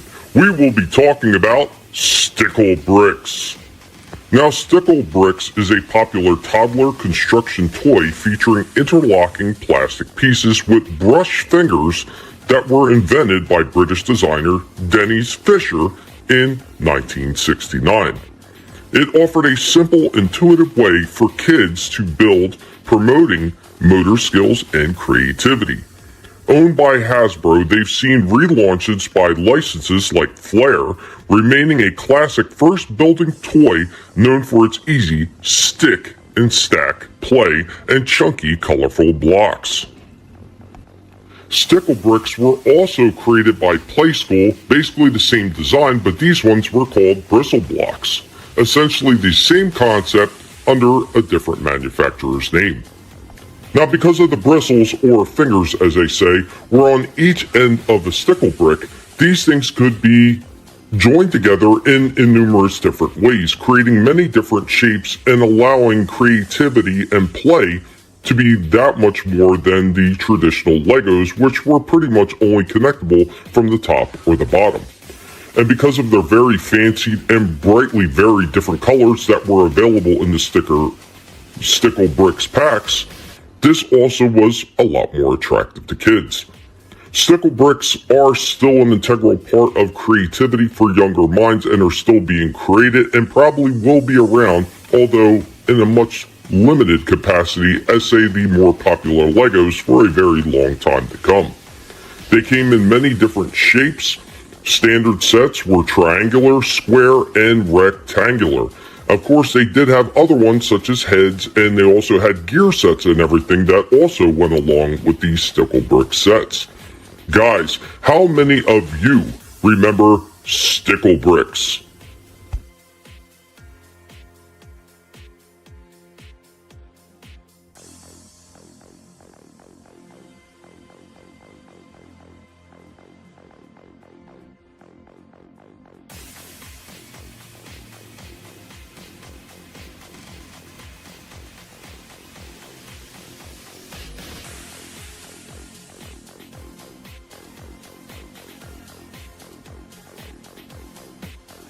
Guys, thank you for joining me on this toy history lesson.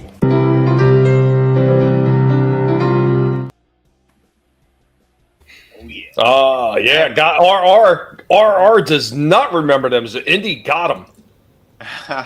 I remember those. I don't remember them either. Yeah, I remember seeing a commercial. I remember something of it, but just when you told me the name of it, I'm like, no, it doesn't ring any bells. But after seeing that segment, I kind of remember.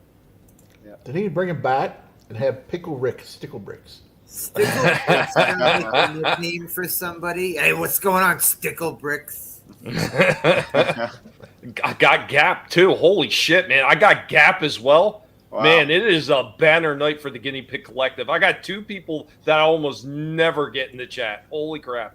Wow. Stupid toy. It's stupid because you don't remember it. You could make a mace out of those red ones, man, and just beat the shit out of somebody with a plastic block. Right? Hey, there's nothing wrong with that, man. All right, I'm gonna pivot over to a toy review this time. Here's another one that I've had for quite some time. Thoroughly impressed with this one. Was an absolute pleasure to review this one after it's been sitting in the back for years. But holy shit, man, did I enjoy this one? It's so rare that I find one of these figures and just, especially one that's been sitting in the back and just become uber impressed with it. But this one was definitely one of them. So guys, I hope you enjoy this review.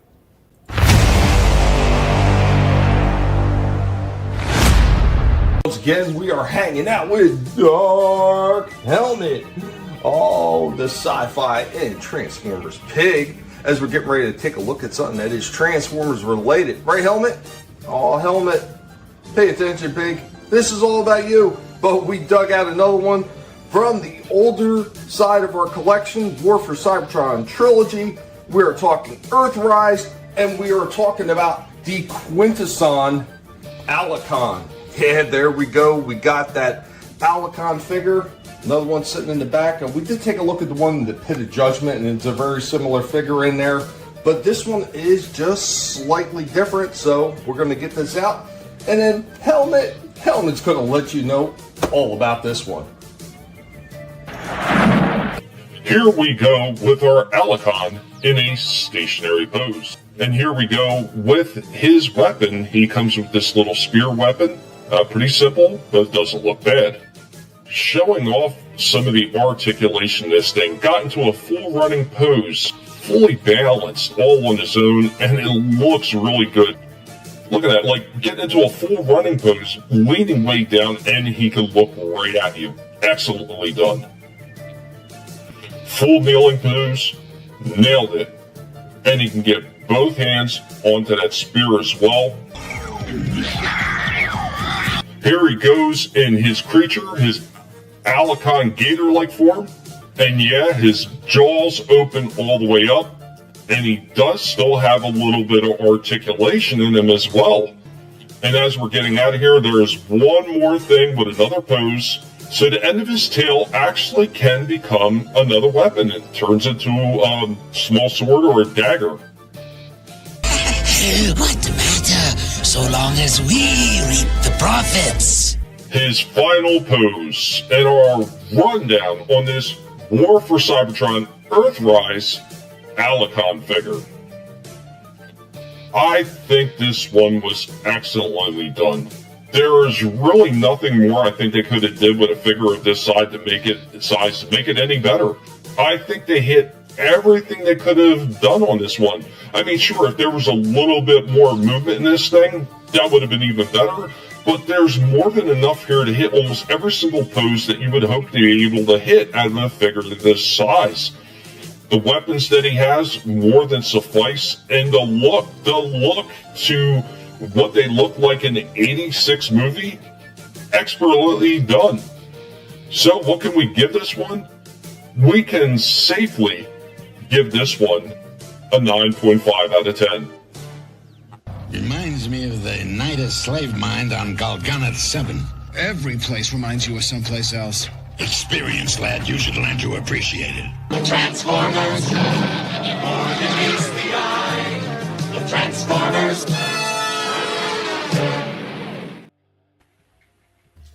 Thank you, RR. Thank you. This one was an absolute joy to be able to take out and finally review. It looks fun. He looks awesome. He wow. You know me, I'm not a huge Transformers fan, but man, he looks awesome. He really does. And he's not a huge figure either. That's the thing. Like, he's much smaller than, say, Cup or Hot Rod in the deluxe class size. He's probably just a little bit bigger than maybe Bumblebee or Cliff Jumper, but the amount of movement that this damn thing had, like, it just blew me away. It was so well done. I just don't understand why they can't do that with every damn figure. Mm-hmm. Yeah. Thank you, RR. I'll tell Helmet. Helmet, you were much appreciated for that one, buddy. Helmet's not doing great, but he's still hanging in there. Helmet's a trooper. Helmet was actually eating really well today, too. So in case anyone wants to know, he's still hanging in there, man. The pig's a trooper. 9.5 pigs out of 10, 10 goats, 10 ducks, 5 chickens, and 9.5 toes for Helmet to nibble on. damn right. The articulation was tremendously well done. And the movement on that head was top notch. Top notch. Now you take some of those Constructicons and the movement that those had, they can't even hold a candle to this thing. And it's half the size of those Constructicons. Jeez. Man. But now we're going to pivot over. I got another thing here for you. I've got a spotlight. We got a spotlight, and we're going to keep with the theme right here. We got Transformers. We got a Transformer spotlight. Dug another older one out of the back. Let's get some of those G1 vibes as we're talking about this next old school Transformer.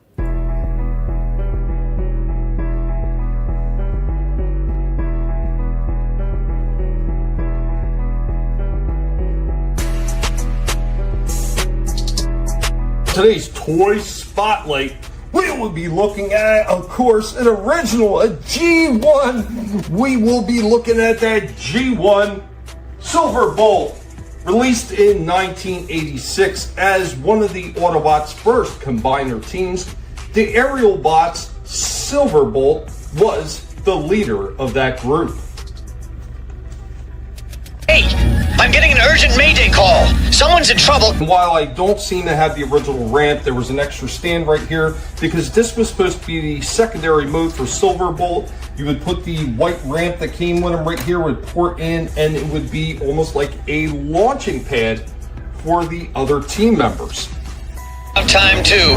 That high altitude was making me dizzy. So Silverbolt is the Aerial Bot leader. Don't look down, look straight ahead. Forget about them. Scared of heights, brave, grimly determined warrior, but he struggles to maintain that image in order to hide his phobia. Selected by Optimus Prime to command, so he'd be too busy worrying about others to worry about himself. In jet mode, reaches speeds of Mach 1.9, range 4,500 miles. Carries electrostatic battery that releases a bolt of up to 150,000 volts through his nose cone. Uses electrostatic discharger rifle when in robot mode. Combines with the other aerial bots to form Superion. It's about time you got here. Aerial bots, unite and transform into Superion! And like all the other leader combiners, this guy came with a bevy of parts to help form Superion. Guys, we hope that you enjoyed this rundown on our spotlight of the Aerial Bots Silverbolt. Hi, I used to be a courier ship, but now I think I'm Silverbolt.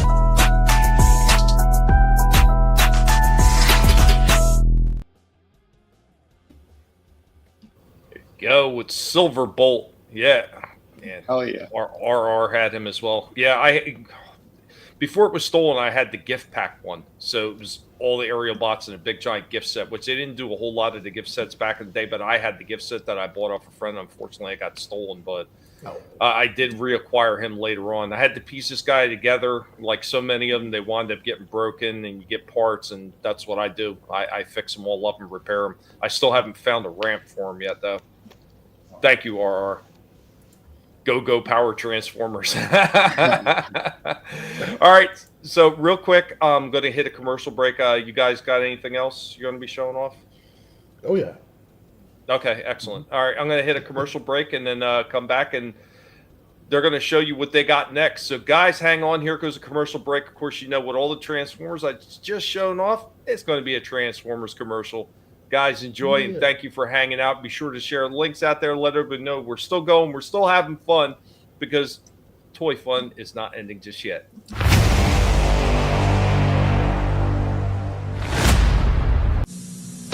After these messages, we'll be right back.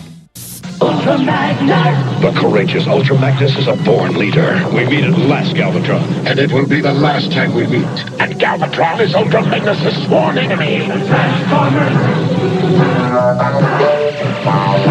Galvatron transforms from laser cannon to fighting robot. And Ultra Magnus from huge car carrier to Autobot commander. The Transformers, more than meets the eye. The Transformers, each sold separately from Hasbro. What could be more terrifying than being Cop and Hot Rod stranded on an alien planet battling the merciless Sharktacons? Really say, find friends today! Transformers, for the meets the eye. Meet the Sharktacons! Autobots never face that evil force. Worse than the terror of the Sharktacons, the Transformers.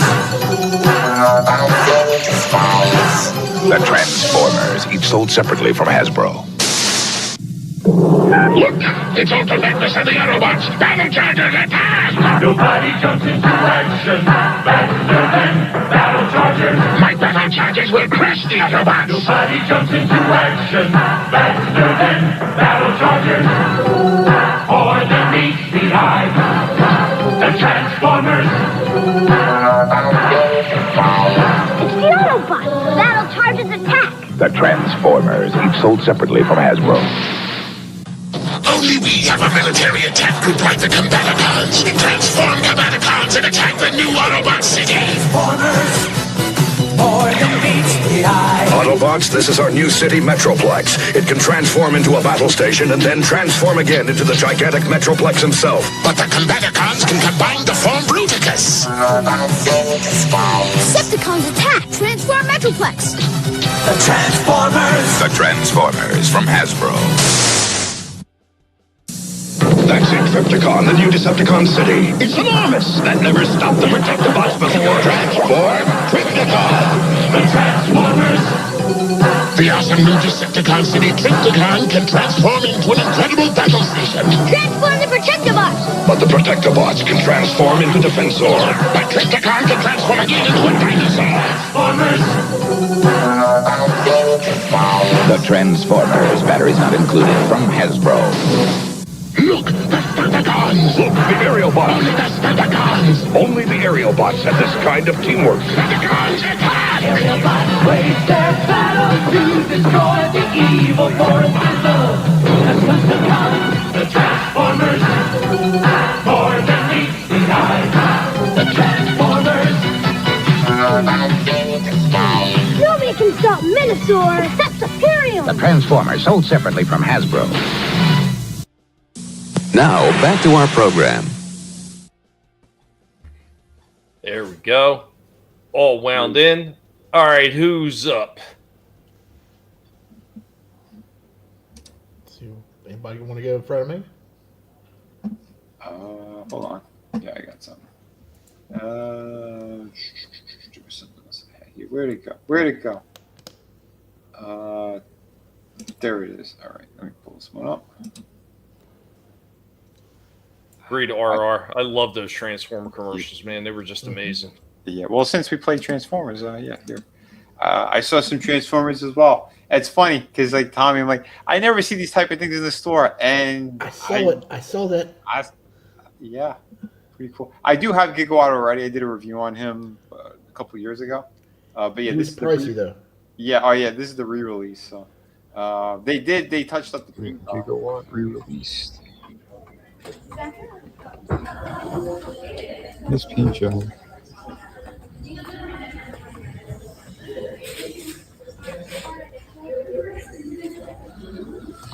Stats. It's pretty cool that they re-released them. Yeah, I think the one I have, it's not as painted. Got the Hot Wheels crossover. That's pretty I cool. wanted this, but man, he was pricey too. This is at Target. New shaker. I might have stashed him somewhere. Nice. Later, I don't know. This is a Hot Wheels Transformer. I hate the way that one looks. Pretty neat looking. Yeah, I mean, it was what it was. It's like I'm not familiar with it. it feels like they wanted to do a Corvette and didn't have the rights to. That's what this feels like, and they kind of did their own like shit version. The robot mode looks better than the car mode. But yeah, I didn't get any of Let's go get Gigawatt. Not too bad. Yeah, if I can get Gigawatt cheaper, I may get him. I actually took him to the scanner. I was like, maybe. And I was like, Gigawatt is an excellent excellent figure. Yeah, that toy is just excellent all the way around. Like if you were going to pick up some of the ones that they have out there, like the Ecto one they did, the Ectotron, the vehicle mode is really good, except all the pieces that poured on there are soft rubber and they don't pour it on. The robot mode looks pretty good though, but the robot mode is huge.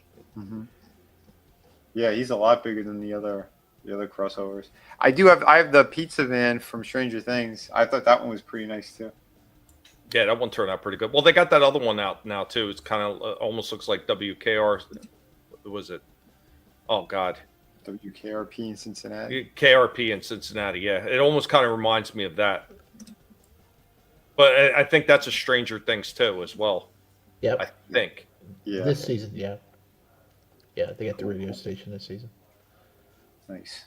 Yeah, actually, man, none of that. I don't know how much stuff they're actually selling of Stranger Things because Target has a whole aisle like devoted to Stranger Things, and a lot of that stuff's probably going to be clearanced out pretty soon. They even got some high quality jackets of that radio station. So if you're into Stranger Things, you may want to keep track of that stuff because they're probably going to get marked down drastically after the season ends.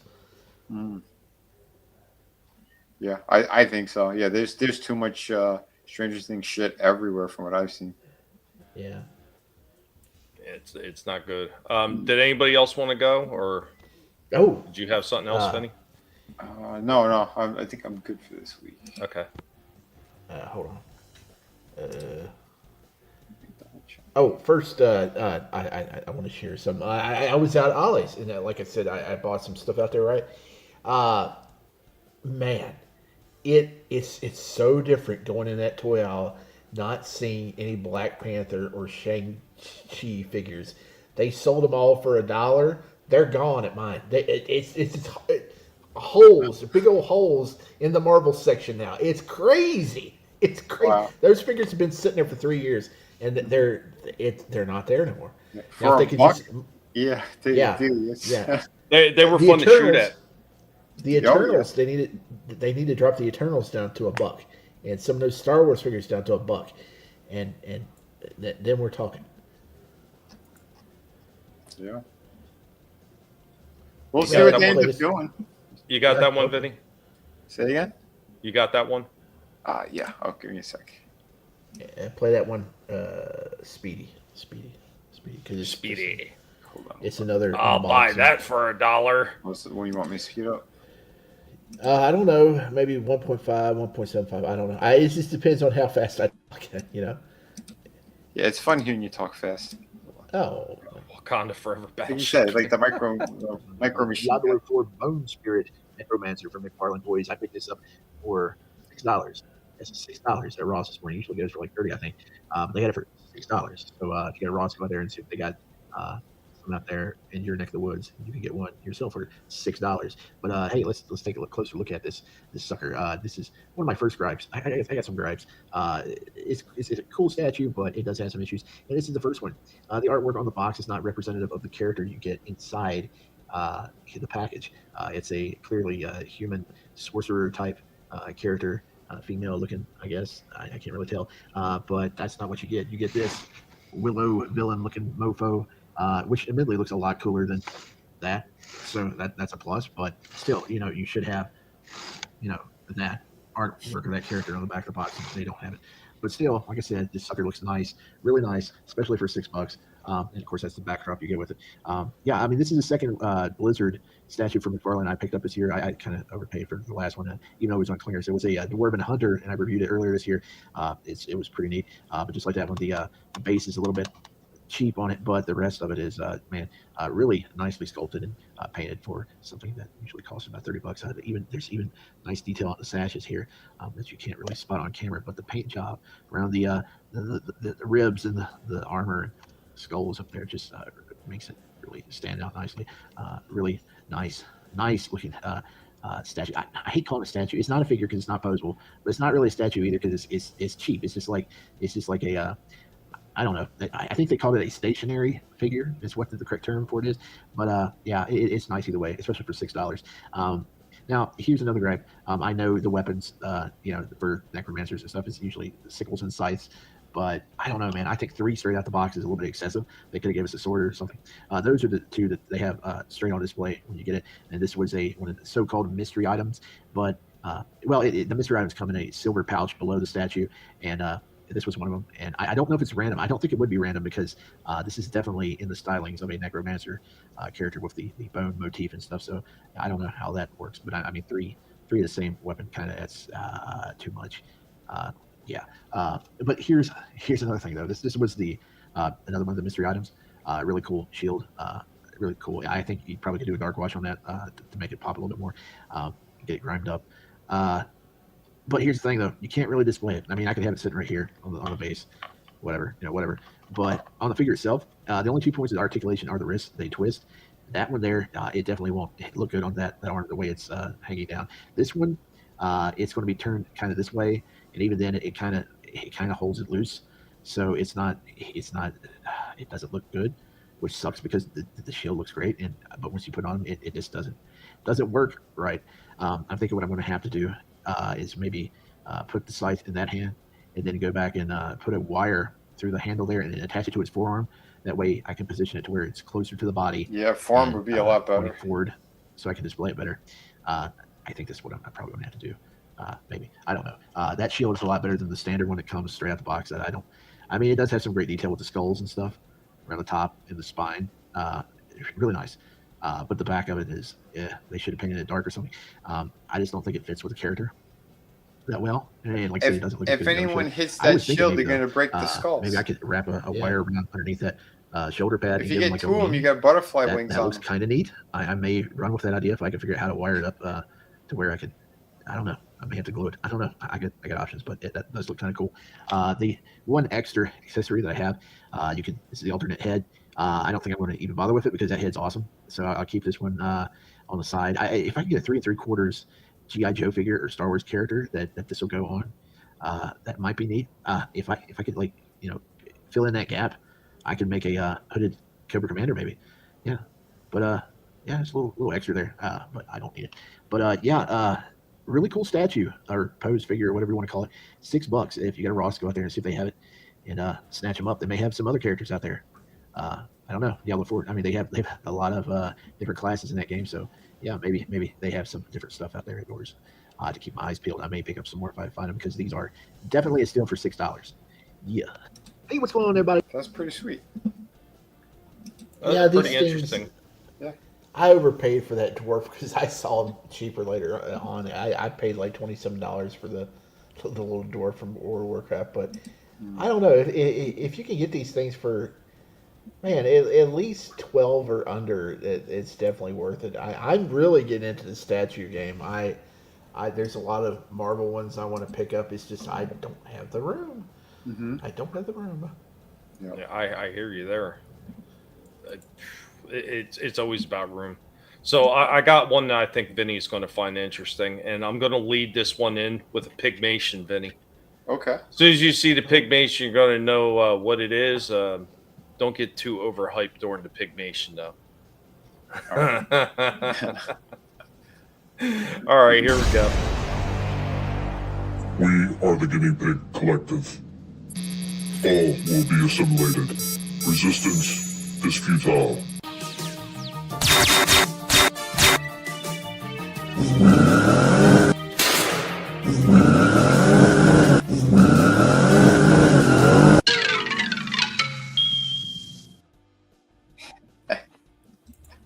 That was great. Okay. All right, you're going to play it again. We usually play them again anyway, but I had to do something, so we actually got to play it again this time. Do we? Yeah, how much does it cost for it? Let's just say an average action figure to be made, not the retailed, but just made. Yeah, the action, most of these figures, they don't cost anything to make. That's the thing. You want outside the paint job, it takes a little bit of time, you know. Well, most of that stuff is done by machines now anyway, so I mean it's not involved like it used to be. Yeah, the more articulated figure is, the more expensive it's going to be as well. All right. Hey, you want that one again? Here you go. We are the Guinea Pig Collective. All will be assimilated. Resistance is futile.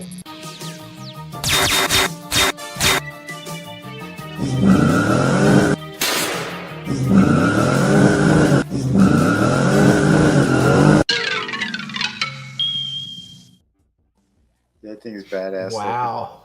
Yeah, the flame effects, and then he did a great job, bro. That's the thing, Gap. We were talking about that a little bit during the starting lineup last week. Like those things, they didn't even cost $1 to make, and they were charging like $6.99 and up for those things in the stores. And I've talked about this numerous times where my background is selling as a vendor at a flea market. So like the little cheap mini necklaces that are fake crystals, with like unicorns and butterflies or whatever else, like fake metal hanging on top of the the crystal holding it down.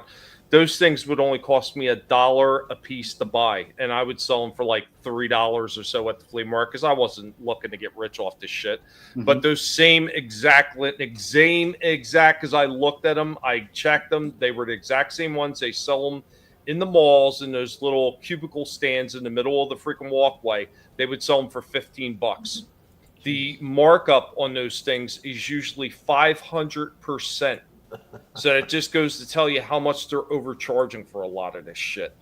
And they're always claiming, we're poor. Bullshit. Yeah, right there, $10 billion company. Go ahead, Shifty. Imagine how much muscles cost to make. They didn't cost anything. It was pennies to make those damn things. Yeah. But you know what that means, Vinny? Yep. You're going to find out all about them right now. Sweet. Here we go with the review. It's a two-parter.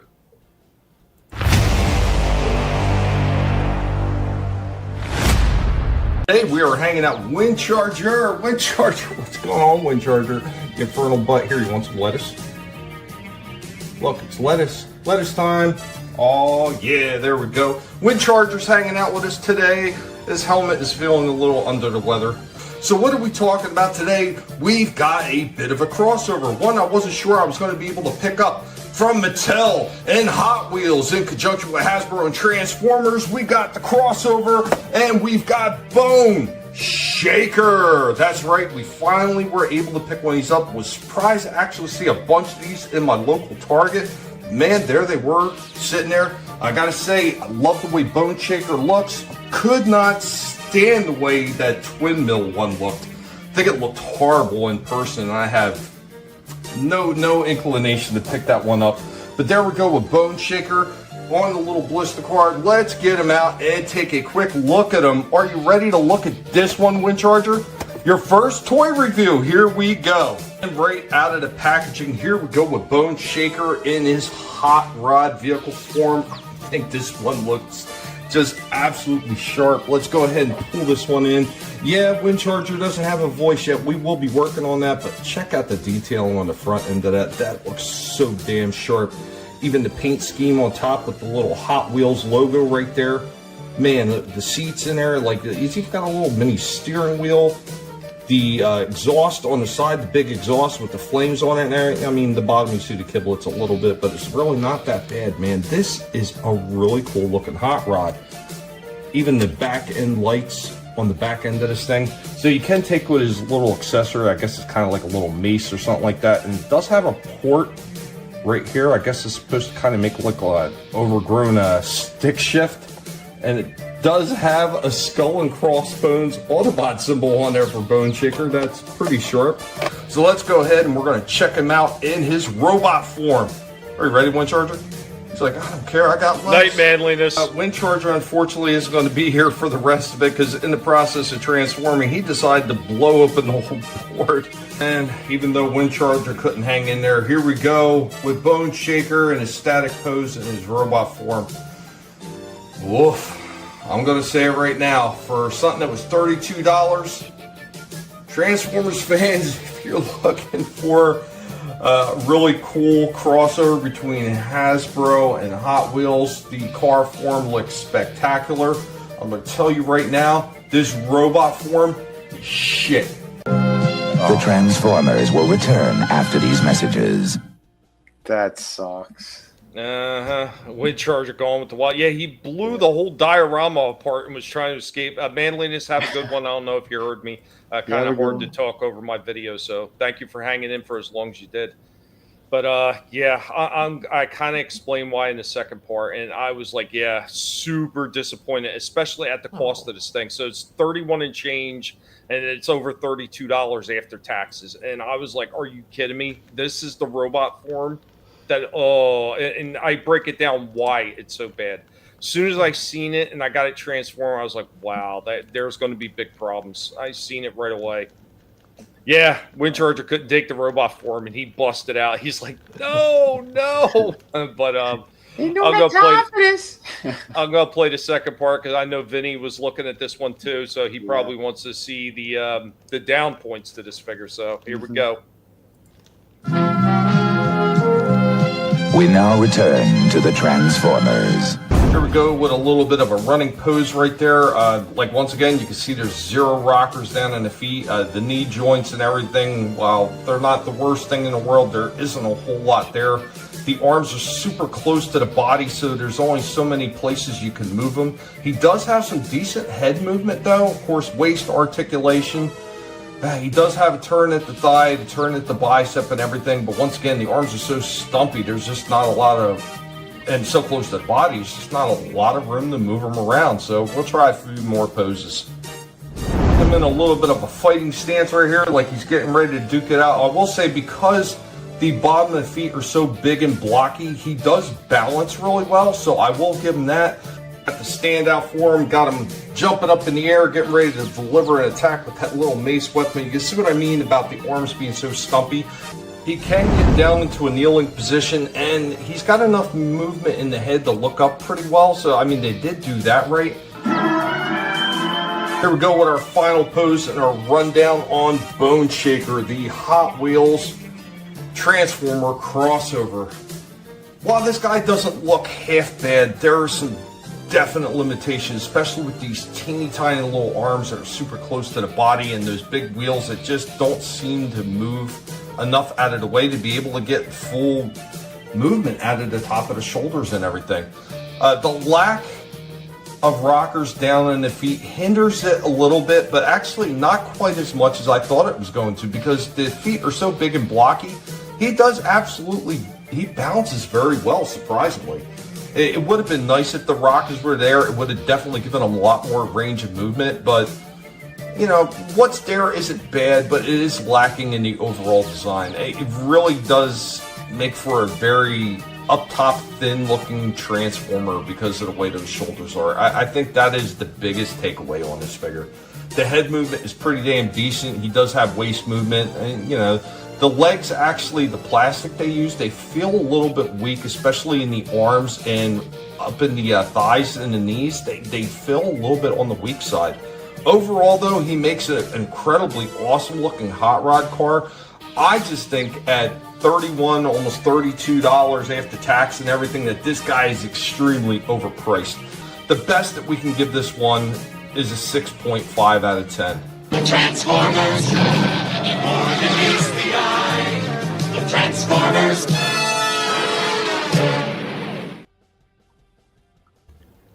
Yeah, that sucks. I was extremely disappointed. Yeah, I did the best I could with it, RR, and I was really pushing the maximum amount of movement out of those arms to get some of those poses I did get, and I was kind of moving the tires up to try to get, and there was no more room to get out of it. They really did not think the engineering out in this one, and like the top half of his torso with the arms so pinched in, just it looks odd. It looks misshapen. It just doesn't look right. Yeah. I wanted to give this guy a better score because, like, the hot rod is just amazing. Like, that is a stand away feature for this guy is the hot rod. The robot is almost like an afterthought. Yeah, I didn't like the stick shift that's like sticking up in the air like that either. That's the other thing that put me. Otherwise, the hot rod, that looks really good. But yeah, robot mode. Well, see, I didn't even mind the stick shift in the middle for one reason. So many of the Hot Wheel cars are so over proportionately blown out where you have a giant stick shift hanging out of the middle of your Hot Wheel car. So for a Hot Wheel Transformer crossover, having a giant stick shift like that in the middle makes sense for a Hot Wheel. And since they're crossing it over, I didn't have a problem with that. Like I said, what I had, my biggest gripe was the shoulders and the lack of movement in those arms and everything. The rockers at the bottom of the feet, why it would have been nice to have them. Like I said, the feet are so big and blocky, he could still stand in almost any kind of position because they're so big and blocky. But the plastic that they used, and there was a lot of hollow spots you could see in that thing. But the plastic in those arms, like the biceps and the top of the thighs and everything, the plastic feels really, really weak on it. And there's a few of the cage pieces that come back and they form the back end windows of the hot rod, extremely flimsy. If you move them the wrong way, you're easily going to snap them. Wow. And that sucks because it's a slightly more expensive one. Mm-hmm. That's the hot rod, amazing. Like I will give them. It was 6.5, Chaos. I'll give them all the credit in the world. They made the car form look amazing, but the robot form, afterthought, just not well planned at all. That's a shame. I guess I'll leave it where I left it in the store. I mean, if you catch it on sale, I could see getting it, on sale, but full price, hell no. Well, hold on a sec then. Shifty, what sales are going on in Target? Oh, well, I'm glad you asked because... Do you want to get into the segment for it? Yeah. Yeah. Okay, man. Let's play our intro for this segment, Shifty.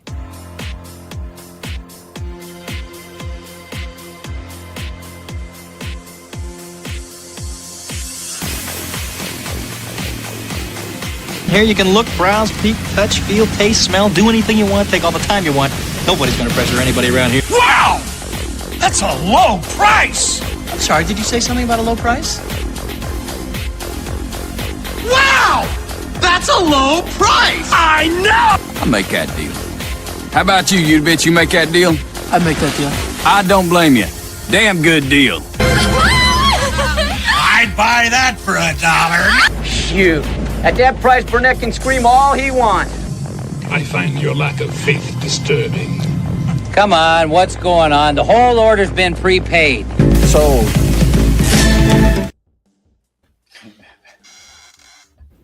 Hey, it's me, Shifty, with the with the weekly deals. Hey, not yet. Not yet. God damn it. Not yet. Damn it, Tom. No. I jumped the gun. Hey. My bad. No, People forget that you ever seen it. It's kind of like the Joker Nicholson. We've never seen it. Never seen it. Did you hear Torch doing that? Yeah. Actually found out last week that it's a facsimile.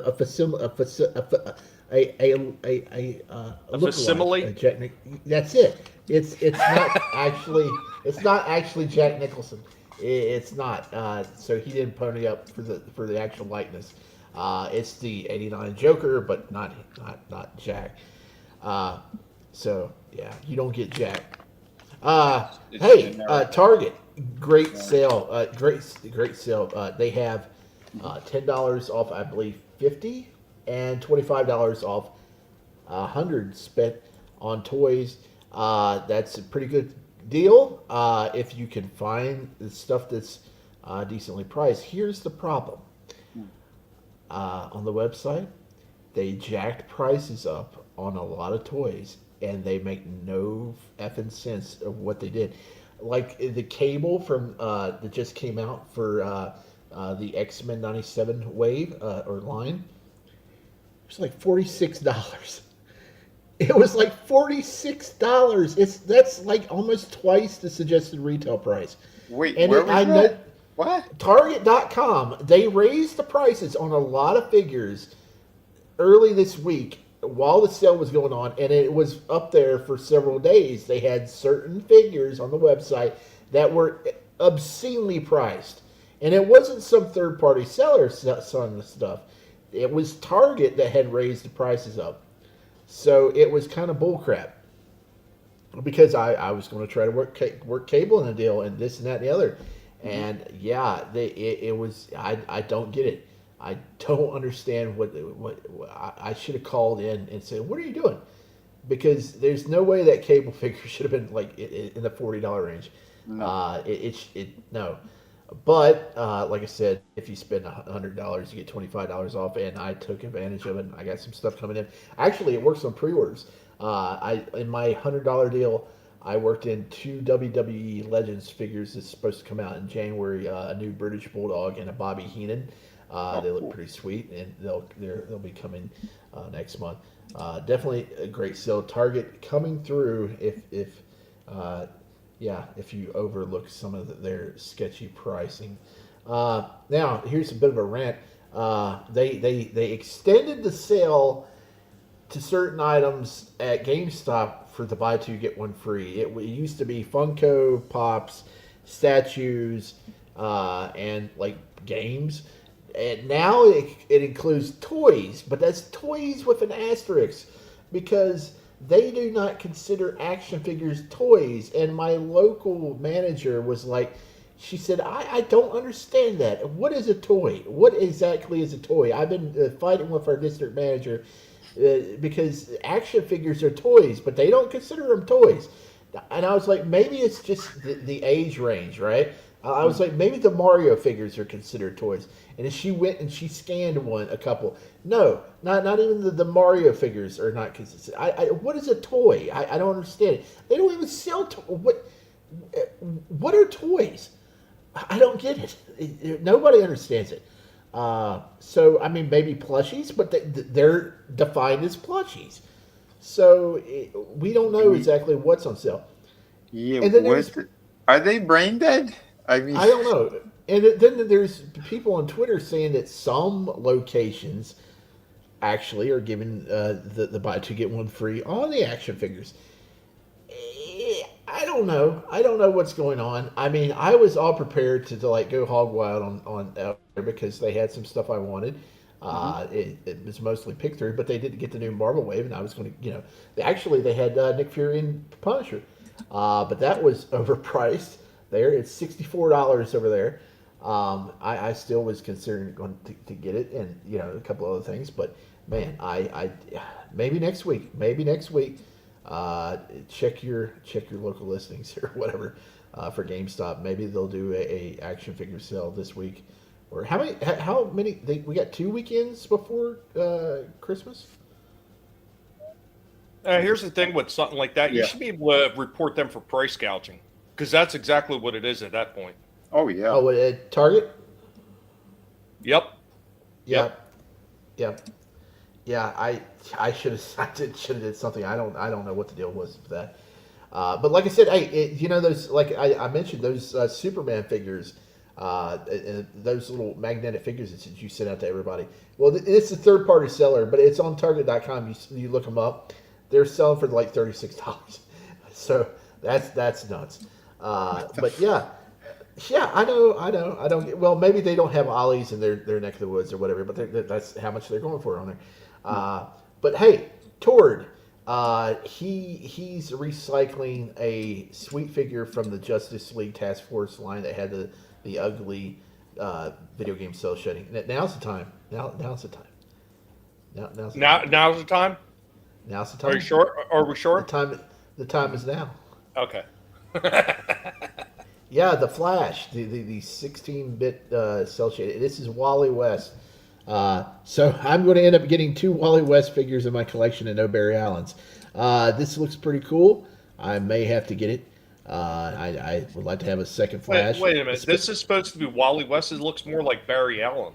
I know, but people say it's Wally West because he was in the video game. This is the figure. This is the redone figure of the Flash who was in the video game, and that was Wally West. So this is listen. This guy on a shelf, if anyone walks in, they're not going to go, "Oh, that's Wally West." Clearly, no, they're going to be saying that's Barry Allen. So don't worry about it. Okay, it'll be nice to have a cool looking Flash figure that doesn't have a symbol on his chest, because we discovered that the Flash figure that I have of Wally West, it's just an S. It's not a lightning bolt. So yeah, it'll be nice to have a a non flash. Yeah. But that looks cool. Yeah, I don't know how much he's going to be. He should be just standard price $24.99. Nice. Yeah. Yeah, And that's all I got. Yeah. No, it's pretty sharp looking, pretty sharp. I know that there were some more things going on with Hasbro with some more deals, and I'll be damned if I forgot to get pictures for all of it. Oh, yeah, they announced a lot of new Star Wars stuff today, but nothing really. Plo Koon. If you like Plo Koon, there's a new figure Plo Koon coming out for the Black Series. He never had one, so he's got one now. Yeah, I wish I would have grabbed some of that stuff. I remember seeing something new, but it wasn't like mind blowing or nothing like that. So I mean, it was really nothing to write home about. Oh, if you do have a Ross and you go out to Ross and you're into Star Wars or whatever, some figures that just literally came out that people were paying full price for in popular figures. The new re-released Darth Maul, Prince Shizor, and a couple others. They're now at Ross for like $6.99. What the heck? Not at my Ross. Yeah, not at my Ross, but they're Ross. Well, I'll have to look at mine. If I find out, I'll just have to send it to you. Nice. You don't have to do that. I know I don't have to, but yeah, how much would make it better? I'd probably do it anyway. Well, you're going to have to find my address. I can find it. Okay. The pigs. Let me tell you something. The pigs are the eyes and ears of this institution, my friend. We will find your address. Okay. Shifty wants to stay in Enigma, wrapped in a riddle. Yes.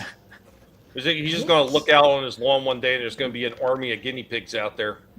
And he's going to be like, "What the hell did I get into going on his channel?" I got a really big yard. I got a big yard. Well, that's more room to leave pellets. So, yeah, we like that. Actually, no, you know what?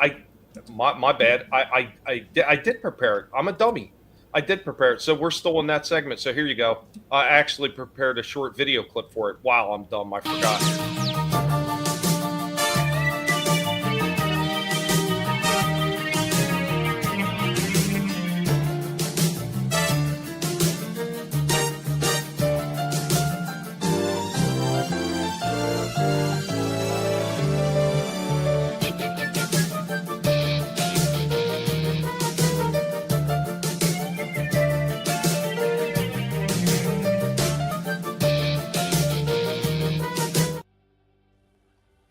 Yep, there you go. Hearts of Steel. It's a 2-pack of Megatron and Bumblebee, yeah. Awesome. It's a choo-choo train. What the hell? What the hell? Yeah, that's right. Guinea Pig Detective can find your address. We can. Use the pig for us. But I think they look pretty sharp. Megatron has a freaking old school freaking black powder cannon. Pretty cool. Yes, they look great. Yeah, that caught me off guard. That's wow. Yeah, not too shabby. Wow. Well, I figured just doing the standard just pictures, I could do that any day of the week. But now with the internet, I can do a small segment like that and upload it because why not? This is true. As long as my computer holds, come on, baby, hold together. Hold on to your butts. They do look really nice. And you know what? Once again, you're talking about a cannon form like that. It's not but a giant gun. Once again, yes, they can do guns. So don't let them lie to you when they say they can't. Right.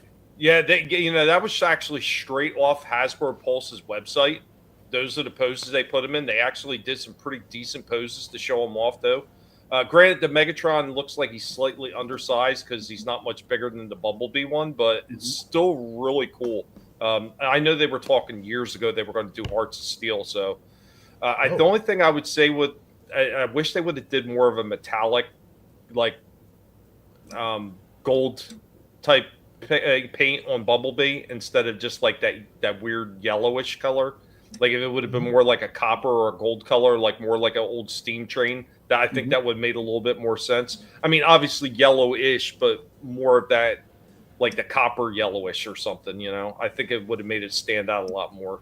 Yeah. I think so, yeah. Hey. It's amazing what paint could do with these figures. Absolutely. What pops and what doesn't. Well, once again, look at that figure. Horrible, horrible robot mode. Paint applications on that damn bone shaker were amazing in their freaking car form, though. That hot rod form, just spectacular. And that was all because of all the paint applications that they did on that thing. Yeah, that's true. It's just a shame his robot sucks mighty, mighty donkey balls. I know. Ugh. Not okay. Not okay. There's some low-hanging fruit. That's what she said. Oh, shit. But that's literally all I have, guys. Are we all tapped out all the way across the board? Yeah. I've got one semi-rant. Just one semi-rant. Is it really going to be a rant this time? Well, yeah, it kind of, I don't know. Now, I've discussed before how I feel about blind bags and action or trading cards and this and that and other, because it's basically gambling, and it's training kids to piss their money away. And it I'm not into it, even though I was as a kid, but I just think it's kind of scummy. And wow, I told you that my renovated Walmart, they expanded the crap out of the toy section. I mean, the tall shelves and just it's packed, stacked full of toys. They have 2 opposite rows, a whole aisle of nothing but blind bag toys, and I was kind of disgusted. It's all mindless crap, blind bag canister bull crap, and I'm like, what the fudge, people? What are we doing here? Yeah. And that's the end of the rant. What are we doing here? What's going on?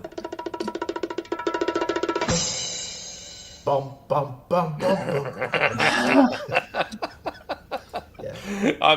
Those blind bags. Well, sometimes those things can be kind of fun depending on what you're getting, because there's been a few of them in the past where they've had certain figures were kind of cool. When they're over reliance on getting blind bags just to get people to throw their money away, because that's what it is a lot of times. Because what they do in a lot of those blind bags is one figure that's overproduced immensely, and the one that you're actually looking for, God help you if you don't know the numbers that are on the boxes, because there's people that go and they know what all the numbers are and they know which one you got to look for to be able to get the figures you're looking for. If you don't know any of them and you're just blindly going in there, good luck trying to find anything even freaking remotely freaking decent. Because it's not even just that. It's like it's like accessory shit. It's like cups and spoons and like kitchen utensils and this that for girls, and it's not even figures. It's like everything but figure. I don't know. I don't get it. I did like those. They used to sell some that were like mini, like Taco Bell or McDonald's or Burger King, or Coca-Cola cans, and you would get all of this neat like licensed stuff. And you could use it in dioramas, but I don't see those anymore, man. I need to track some of those down. I like those, but man, I don't know. Well, I've said it before, and I'll say it over and over again. Anybody's trying to get some accessories for their figures, like even if you're just doing weird shit like I'm doing, where if you're doing the stop animation or you're just posting your figures up, my best suggestion is you go take your ass to a Dollar Tree.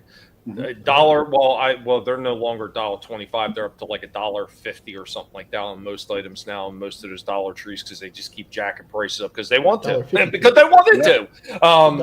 But yeah, you can go in there to what they have for like the girl play sets and stuff like that. You can find chairs, beds, all kinds of weird oddball things for your setups. That's my best suggestion. Like I found like little mini garbage cans and stuff like that. All kinds of weird shit that you could have in die. They even have mini that almost look like pallets, like in their crafting section in the Dollar Tree.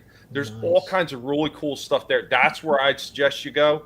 You just take some of that stuff, paint it up however you want it, and you can make some really cool pieces for your setups. Nice.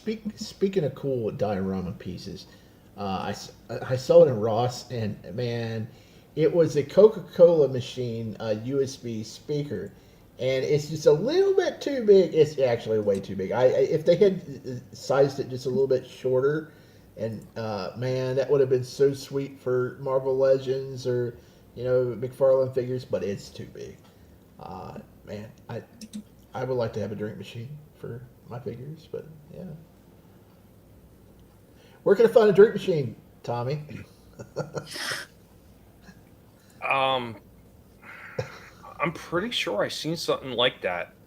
Oh, probably on Etsy or something. No, at a Dollar Tree. Oh, what? You're talking about like little mini drink machines Yeah. for like a figure size, right? Yeah. Yeah, I seen something like that, and I'm telling you, they got the fake Barbies at Dollar Tree. Okay. Yeah, they're not going to have real ones. They're not even marked down. They're not going to do that. But they have the fake ones there with all the different accessories, and they have stuff for like inside the little mini dollhouses and shit like that at the Dollar Tree. Nice. I'm telling you, go to a Dollar Tree, you'll probably find all kinds of cool shit. Like, hey, I can paint that up, and I can make that into this or that. Like I said, I picked up the little chairs for the damn dolls I had, and I used it for the Gremlins when I was setting them up to display them. I just need to go down to the girls' aisle at Walmart, and I probably can find some of that stuff because it never goes through my mind like dollhouses. Oh wait. Oh, Shifty, I've been meaning to ask you because you grabbed one. What aisle is the Snoop Dogg thrown in? Oh, I got it off the website. Hey, what's up, Scrambles? What's up? Yeah, man? it may still be there. I don't know. It was going in and out of stock. Right. I was actually talking to Vinnie about this a while ago when they were still $1.25, and I was telling him I went to go pick up a Hot Wheel, but it had a red sticker over top of where the price is normally at the top of the top of the car, and I was like, I was like, I bet that's because they're raising prices, and I didn't even check the receipt because I had bought a bunch of stuff, so I didn't even pay attention to it because they're all still $1 something, whatever. Yeah. I got home and checked the receipt, and sure enough, they all said $1.50. So they were putting red tags. So if you ever go into a Dollar Tree and you see little red stickers over where the price should be, that's because they raised all the prices. Okay, that's good to know. Yeah, I caught that early, like when they were just starting to raise prices. Yeah. You doing good, man? Just ordered his girlfriend an engagement ring. Oh, very nice, Scrambles, man. Congrats. Nice. Very nice. Congratulations, man. Sweet. The red tag, yeah. That's how they raised the prices now, so. Garbage. Well, they can't raise them too high, otherwise it's going to be called 5 and below. Instead of $1, right? Yes. That still drives me nuts. They didn't change the name of that store. I know. More like 5 and up at this point. Yeah. That's the truth. Start charging $5 a candy bar. You want to tag that? That's going to be $6.50, sucker. They got $25 like a regular store. They got $25 guitars in there. What's 25? Electric guitars. Huh? Cheap electric guitars. Yeah, cheap electric guitars for $25 at 5 and below. Oh, I didn't know that. Yeah. 5 and up to the moon.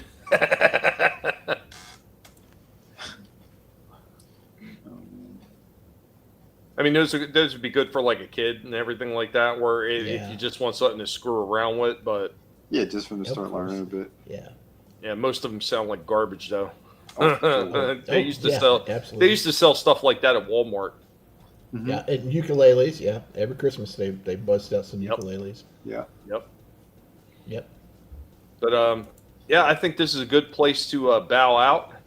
So, gentlemen, I'm going to give you the floor, and you can go ahead and say whatever you got to say, and let's go ahead and kick it off with. Listen to me! Get me out of here, you fool! Too late, fools! Say nothing, Baroness. I saw the entire catastrophe.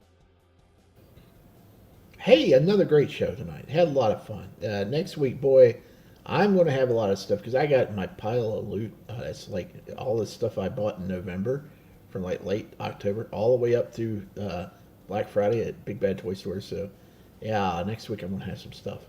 So watch out. Tomorrow night about, I don't know, maybe 11, 10:30. I don't know. It's whenever we finish watching the shows. We'll be on Slasher McSplitter's channel for the Wrestling Dustbin. I think we're up to 20 and 21 episodes. Those episodes right now. It's a Mexican wrestling show from about 10 years ago on El Rey Network.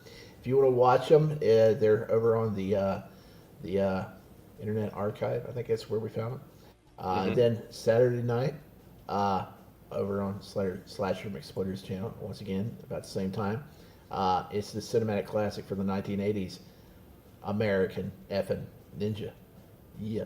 And then Sunday night, over on The Real Review 3000 and Honstar YT, it's the weekly wrap-up / Jackbox Fun Night. We play What the Dub and Jackbox games. Get in the chat. We'll get you in the game, maybe, or in the audience. We'll have some fun. Thanks for having me. Awesome. Thank you, Shifty. And now I'm going to kick it on over. Not bad for an old-timer. Old-timer.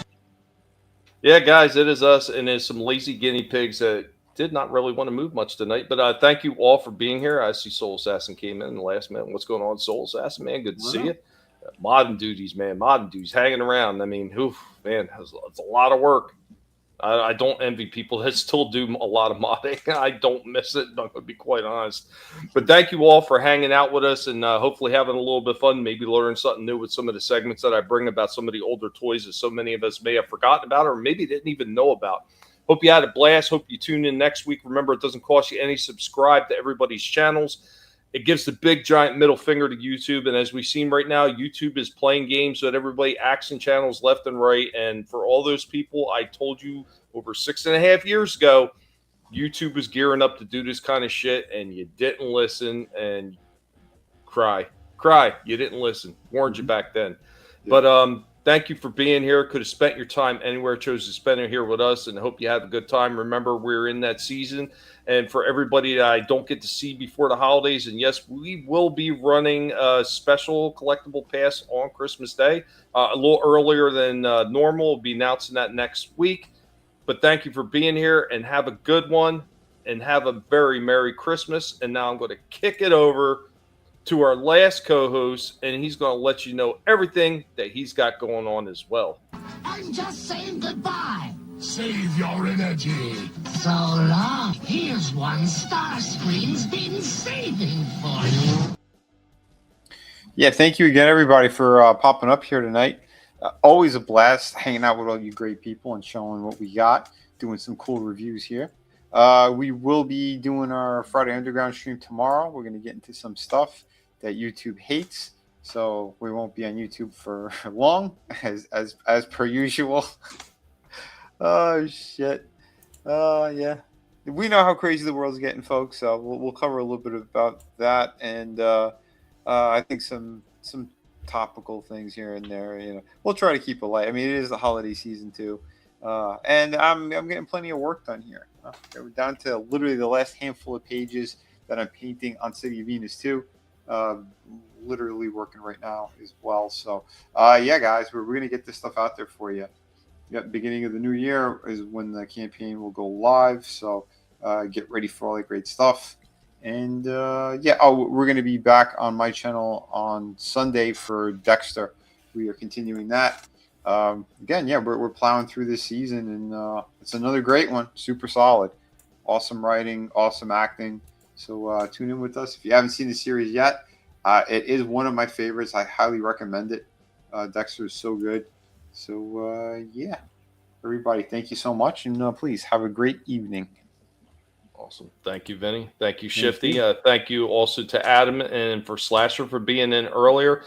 Guys, girls, all of you, have a good one. And we will see you next time. Later, y'all. Peace. Later.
You better run, Mojito. You what? I thought you said don't move. That was before. Now, you run. Adios, amigo.